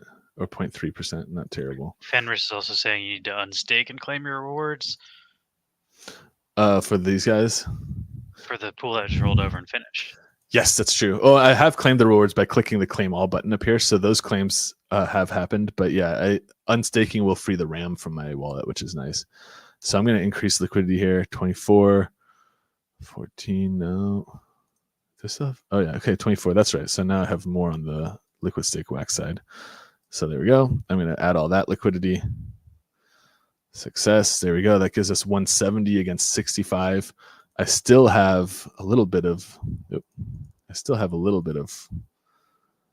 LS wax, so why not? While we're still young, let's do. I'll sell 75% of it, get 4, and let's see how well this like balances us out. We'll come over here and let's see if we can just stick the rest of this in here. We gotta wait for this to update. Let's see. I might have to actually refresh. Nope, I don't. It'll work. Hey, look at that. Almost got there. I have 1.3. It wants 1.5. I'll do the 1.3 side. Now I'm going to supply the remainder of that. Until next week, I'm going to just keep the LSW in my wallet, though. So if we look at my wallet here, I now have, half of an LSW, but you can also see that in the pools, I'm earning LS wax. So I'm going to earn the counterpart, and I'm just going to pair those later. I should actually be looking at the farms to see what I'm earning. I'm earning LS wax. So I'm going to use this to pair my LSW later. You can see we're earning about half of one per day. So we'll definitely have the counterpart we need next week. And then, like you said, next thing we need to do now that we've built that pool is we need to stake it again, because it needs to be staked in order to earn those rewards. You don't have to unstake if you want to be like lame, or if you just want to like let it cook. But we can see, oh, wait, what's this? Is there another? Active, hold on, staked only. Okay, these are staking. Okay. Oh, it's because they're finished. Okay. I was like, wait, why is there a pool that I'm not staked to for liquid staked wax and rook? But now I want to not see the staked pools. I want to see the one that I want to enter in here, which is this guy, not staked. I don't actually have to search for a pool that I'm not in. You can see up here where there's the claim all button. There's also the stake all. So I can just click that. I'm going to stake all available positions. It will stake to this pool. And then until next week, we're going to be cooking on this guy. There you go. Now we're staking here. If I now toggle this to staked only, boom, all my pools are back in staked. Very good. Let's see. Go to the finished and open the pending ones. Okay, let's see if I go to finished. And then let's see. I don't know that there is total earned, claim, and unstake. Oh, you're right. Huh, I didn't realize that there would still be something to claim here. That's interesting. So yeah, it's very worth doing this then. So what we're doing is on the pool earn tabs farms, I'm toggling to staked only, and then I'm toggling up here from active to finished. And then when I expand the details, there's actually something here. I didn't know that this was a thing. So thanks to Butcher for that. He's kind of like on the YouTube chat that you can't see in Twitch. He's saying to do this. I didn't know that there was actually stuff here still. I'm gonna have to check my other wallets for this. But yeah, so you want to click claim and unstake here, which is going to unstake you from the finished pool, which is fine. You don't need to be staked to finished pools, but it's also going to claim rewards that can you just top right claim and unstake all too? Oh, yes, you can. There you go. So I should have done that, but that's really good to know. I didn't know that, and I've been yield farming for years on Elcor. Well, I mean, it's not that V2 liquidity has been a thing for years, but that's awesome. Cool. So we actually just got. So if I go back to my wallet now, listen, we got some liquid stake wax. So why not just add that to the pool too? So I'm gonna go back to manage here, and let's top this bad boy off with everything we can afford to do it with. So we'll do the 5. That gives us 0.2 here, and then we'll just keep the remainder, and we'll do another balance next week. And this is why we'll just wait till next week. I'm out of CPU now. I only stake like 100 wax or something to this wallet because it's a very small wallet, and part of our initial funding of the wallet included staking resources to it. So we'll have to hold off until next week. If I click here, we'll see. I'm sure we've started to use up most of our CPU here. And you can see we have 141 wax stake to this, which isn't that crazy. But yeah, great. Thanks for that, Butcher. That was cool. I really appreciate that. I did not know that that was a thing. So for anyone out there who's been farming liquidity on Alcor, don't forget, go to your farms, check the finish tab, and then at the top, there's an unstake, and it's worth it because there's actually fees to claim from unstaked positions. I was unaware of that. So very cool. That's like found money. So it's the best kind of money. Last things to look over now is like, what do we have in our wallet? Looks like we got some Yeet tokens. I feel like this must have been an airdrop or something. Yeah, they airdrop to people who are participating in liquid stake wax liquidity pools, and maybe Woof too. I don't know. They took like some of the top pools and just airdrop to people doing that. That's kind of cool. If I had more if I had more CPU, I'd probably swap this because this is another like 1.5 or so liquid stake do wax. it next week. I feel like week is done. We should go back to Grubfish. Yeah, we've done a lot this week. Once you're out of CPU, you're done. That's it. We've done a lot. So if anyone wants to jump in, let's do another giveaway. There's a million Wolf on the line here. I've also I feel like I've talked so much tech today that if I keep going, it's going to start going in one ear and out the other. I'm a DeFi bartender, and your liquidity has been cut off. You're cut off. So, no more liquidity for you. You're drunk on liquidity. I almost here. I guess here while you guys last call here, join the giveaway. We're about to wrap up, I think. But let me also pull up my my actual yield farming wallet. I'm very curious to see how much staked shit I haven't claimed. So let me just do that since we're out of liquidity, or we're out of CPU here anyway. Let me just jump over here. Yoink, yoink, yoink. Thanks for hanging, everybody. It's been a fun. Yeah, for sure. DeFi/Wax Wednesday / crypto market analysis. And we'll be going live again tomorrow for a Halloween off the rails stream. I do have shit I got to do at like 5 p.m. so we'll have to be wrapped by then. All this dumb, like all of these pools, I never unstake them. So if we go to details, hey, 16 liquid stake wax in this one. What's this guy got? Hey, 3 and nothing. 3 more. Fuck yeah, dude. Look at that. Found money. This is awesome. Good call, man. So I'm just gonna click claim all this time instead of go through and do this manually. I've been doing that each week on mine because the RAM, but also the other upside of this is going to be I cleared up all this RAM that my wallet was tying up with that. You have to click the finish tab. Random King says I missed how to get there. Oh yeah, so pools, farming, or earn, farms, and then toggle to finished, from active to finish here. Which is next to the staked only one. Yeah, and if you have staked only checked, then you should see everything that you're still staked to that is already finished. And then also across the top here, you'll see a claim and unstake all button. What happens if you click staked only? I feel like nothing shows up, right? Or does it? If I do staked, then it's all the dead pools. Yeah, but the claim all should work regardless. That's true. The claim all should be there regardless of if you have staked only toggled on. That's just to change the visualization of what you're looking at, like here. But yeah, that's great. I didn't have any LS wax, so after I claimed all that, I just got 24.5. That's awesome. That's almost $1. Good shit. I'm rich, bitch. let's do Grubfish. Let's cook it, guys. Thanks for joining us again. I'm gonna go million wax giveaway here. Million Woof. Million like, wax is a little out of our budget for a giveaway. Yeah, it is fun to see when I did log into the giveaway wallet the other day, we had like 1.7 billion or something. Yeah, and it was worth like close to $2,000. I was like, damn, let's go. We got some good giveaways. Keep them coming. Quadrell's in for 1 million wax. Well, I'm rooting for you to get sawed then, so I don't have to. I have to honor that. And it's gonna be 1 million Woof. It'll be 1 million Woof no matter what. 1 million Woof is worth more than it's like. Yeah. It's almost the all-time high, right? If not. Yeah, I don't even have close enough to 1 million wax if I wanted to give it. I think I'm closing in on like 60K or 70K wax. Not even 100. Quadrell's still in it though. Are you still playing off the grid, Quadrell? Or are you on that grind? Ooh, he's died now. Off the grid. I still need to get back into. Hussein. I'm honestly just not the biggest fan of like extraction shooters or. No, Puppet Stunk! What are you doing? He chose death. I think that's Hussein Muhammad. Yeah, Hussein got it. GG, yo. Good game, and you just Let's became do one last giveaway. Yeah, we'll do one for like everyone who's here. We'll do like a lightning round one. I guess before I start copying this stuff over, I'm just gonna click play again. That way, anyone who starts doing !neon right now, I'm just gonna type the winner and like their prize into Discord, and then I'm gonna launch this giveaway. So this is one. If you want to join one right now, !neon. This will be for Lightning people who are round.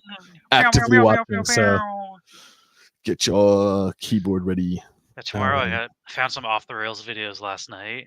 Got some decent Nice. ones. I shared a couple already this week that are pretty good. I'm excited. Mine are mostly animal related. Nice. I might try to dress up for stream tomorrow.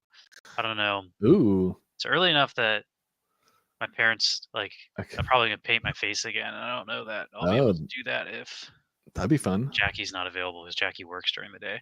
But that'd be dope though. I might do that. If you let me know if you do it. I'll do it. I'll dress. I got fucking costumes like for days. I'm planning on it, but really only my top is exposed. So I feel like if I don't paint my face, you're not like I went as like a disco. I went as a disco zombie, but before I was just wearing disco as like a disco outfit. But I was like, I don't know, it's not cool enough. Yeah, which I got a couple costumes. I could be a judge again. I could be a chicken. I could be a French maid. It's very sexy. I could be I saw a costume party I went to at a friend's house the other day. A couple went as sexy Buzz and sexy Woody from Toy Story. That was fucking hilarious. One of my favorites one I saw was I think I actually saw two. People went as why am I forgetting her name? The Australian breakdance. Raygun. Yeah. I saw someone with that. They had the hat in the Australia. I was like, damn, that's a sick costume. Like, I'm jealous. Good. I didn't think of that one. I saw a couple of ray guns too at a few Halloween parties. I feel like you got to learn a few of the moves if you do that though. Like, you got to be ready to bust out her shitty breakdancing. You got it. I think you got to commit to like rolling around on the floor if you're dressing as a ray gun. To be fair, it's not very good breakdancing, so I feel like the worse you are, the better it is anyway. Like, you don't actually be good at breaking to imitate ray gun. Yeah, French maid. Yeah, it's a French maid. It's like a whole very like it's like a woman's dress. So I don't know. It would be drag, but it's hot. All right, let's launch this giveaway. I'm going to push to Discord if people want to hang out tomorrow and know when we go live. We post when we go live every day in Discord. Check out that general chat. You have to learn the moves. Yeah, you can't go as Raygun without knowing the moves. You at least have to know like the kangaroo ones, like the, you know. All right, I'm going to launch this giveaway. I'm giving you guys too much time to get in here, so here we go. Now they'll make another millionaire here. And then do some gaming on Friday. I'm not sure. I'm still most excited about CS2. Yeah, I'm also enjoying CS2, but I was thinking it'd be fun. We haven't done in a long time like a Jackbox. We could do a Jackbox gaming sesh. Oh, that's true. That could be fun, yeah. Interactive. I haven't played Trawful in a while. I like a lot of people just got taken out. Nashville. Oh, let's see. I see a couple homies. Oh, wow. I don't want to say names, but someone's making it to the end like that. Made it to the end last time. Someone with a red backpack. Oh, my God. Damn it. That was too much. Cursed you. I was trying not to.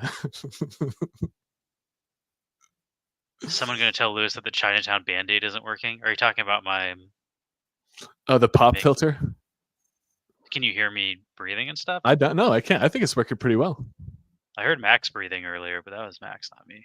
Well, I get it. If you want a close-up on this, it's sucking all this air in. It's Chucky or Cone Dog. Who's it going to be?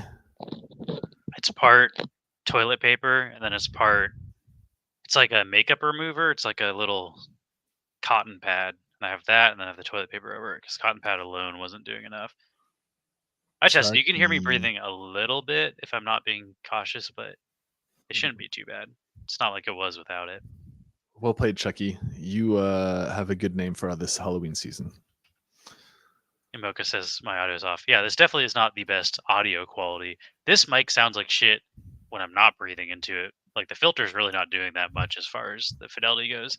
But normally I'm through an actual audio interface with like I was gonna say, $500 mic. So. You're also juxtaposed against like an actual like audio mic going through like a Zoom like preamp thing. So versus like a gaming headset. Yeah. This mic literally sounds like shit. Thanks for being so gentle about it. As long as you can hear what I'm saying, I don't care about the fidelity. Like If you can understand the words I'm saying, which it sounds like you can, that's okay. This is temporary. I'm in San Luis Obispo visiting my parents, so I didn't want to have to haul my entire audio setup. I've done it every other time, and it's just been like, then I hold a mic in my hand because I don't have the mic. Like, I don't have the mic arm, and it's just annoying the entire time. So I was like, yeah, this is just easier. You guys can deal with it. You can deal with the weird look and the thin audio for a week. Deal with it. I'll be back next week. Nice. Nice. Well, there we go. Got this, got that. Well, thank you guys for joining us today. It's been a fucking trip. Sorry to have to like break some shitty like rug pull news, but dumbs the breaks, yo. If we're in crypto, We you're didn't gonna rug get pull anybody. It's not our fault. yeah, but breaking the news always sucks. I got rugged a It little also bit. happened last week. So We'll live. the news is pretty old. It happened like a day or so after like we streamed last week, so it was like unless it's a rare ape, yeah. I don't get rugged on wax. Yeah, well, that's it's been a while since I got rugged on wax, so that was kind of honestly a little bit like exciting. That's what I was saying when it happened in our Discord chat. I was like, there hasn't been enough money on wax for people to even try to rug in a long time. So it's like, it's bringing us back to the glory days. The bull market's back again. Rugs are here again. Right. It's definitely sad too that like a creator thought that like $6,000 was worth tanking everything they had spent that time to build. But I also understand the frustration of building stuff and seeing, you know, scams do well while like real stuff doesn't. I mean, there's it's rough. Yeah. It's not fun, but I don't know. What is fun is participating in these markets and managing our risk exposure to the shit so that when something like that does happen, it's not ruining us, you know? Like even I have like that Radiant thing I was mentioning. I'm still stuck in there, and it's like with Bitcoin's price appreciation, that shit is worth. Let's see, that shit is worth $15,800. Like that's real money. Like that's frustrating as shit. Stock, dark matter is what rugged. Yes, sir. Dark matter. It was on Taco Swap, a big high APR pool. The replay will be up on YouTube after this if anybody wants to check. We talked about it at the beginning. We started right away. Yeah, in the rug. But yeah, I gotta go. My parents just got back from something. Let's see. Are you able to do a raid? Because I'm not sure if I can. Yeah, I'm doing a raid right now into the online lane. Thanks for the cheer, Mocha. We appreciate it. Yeah, we'll see y'all tomorrow for Halloween. Yeah, happy Halloween. Happy Halloween. Happy end of October. Hope you all have a fantastic night. And we will see you tomorrow. Peace out, everybody. See you. Also, bulls are back in town, baby. The markets are flying. Later. All right, now let's end this.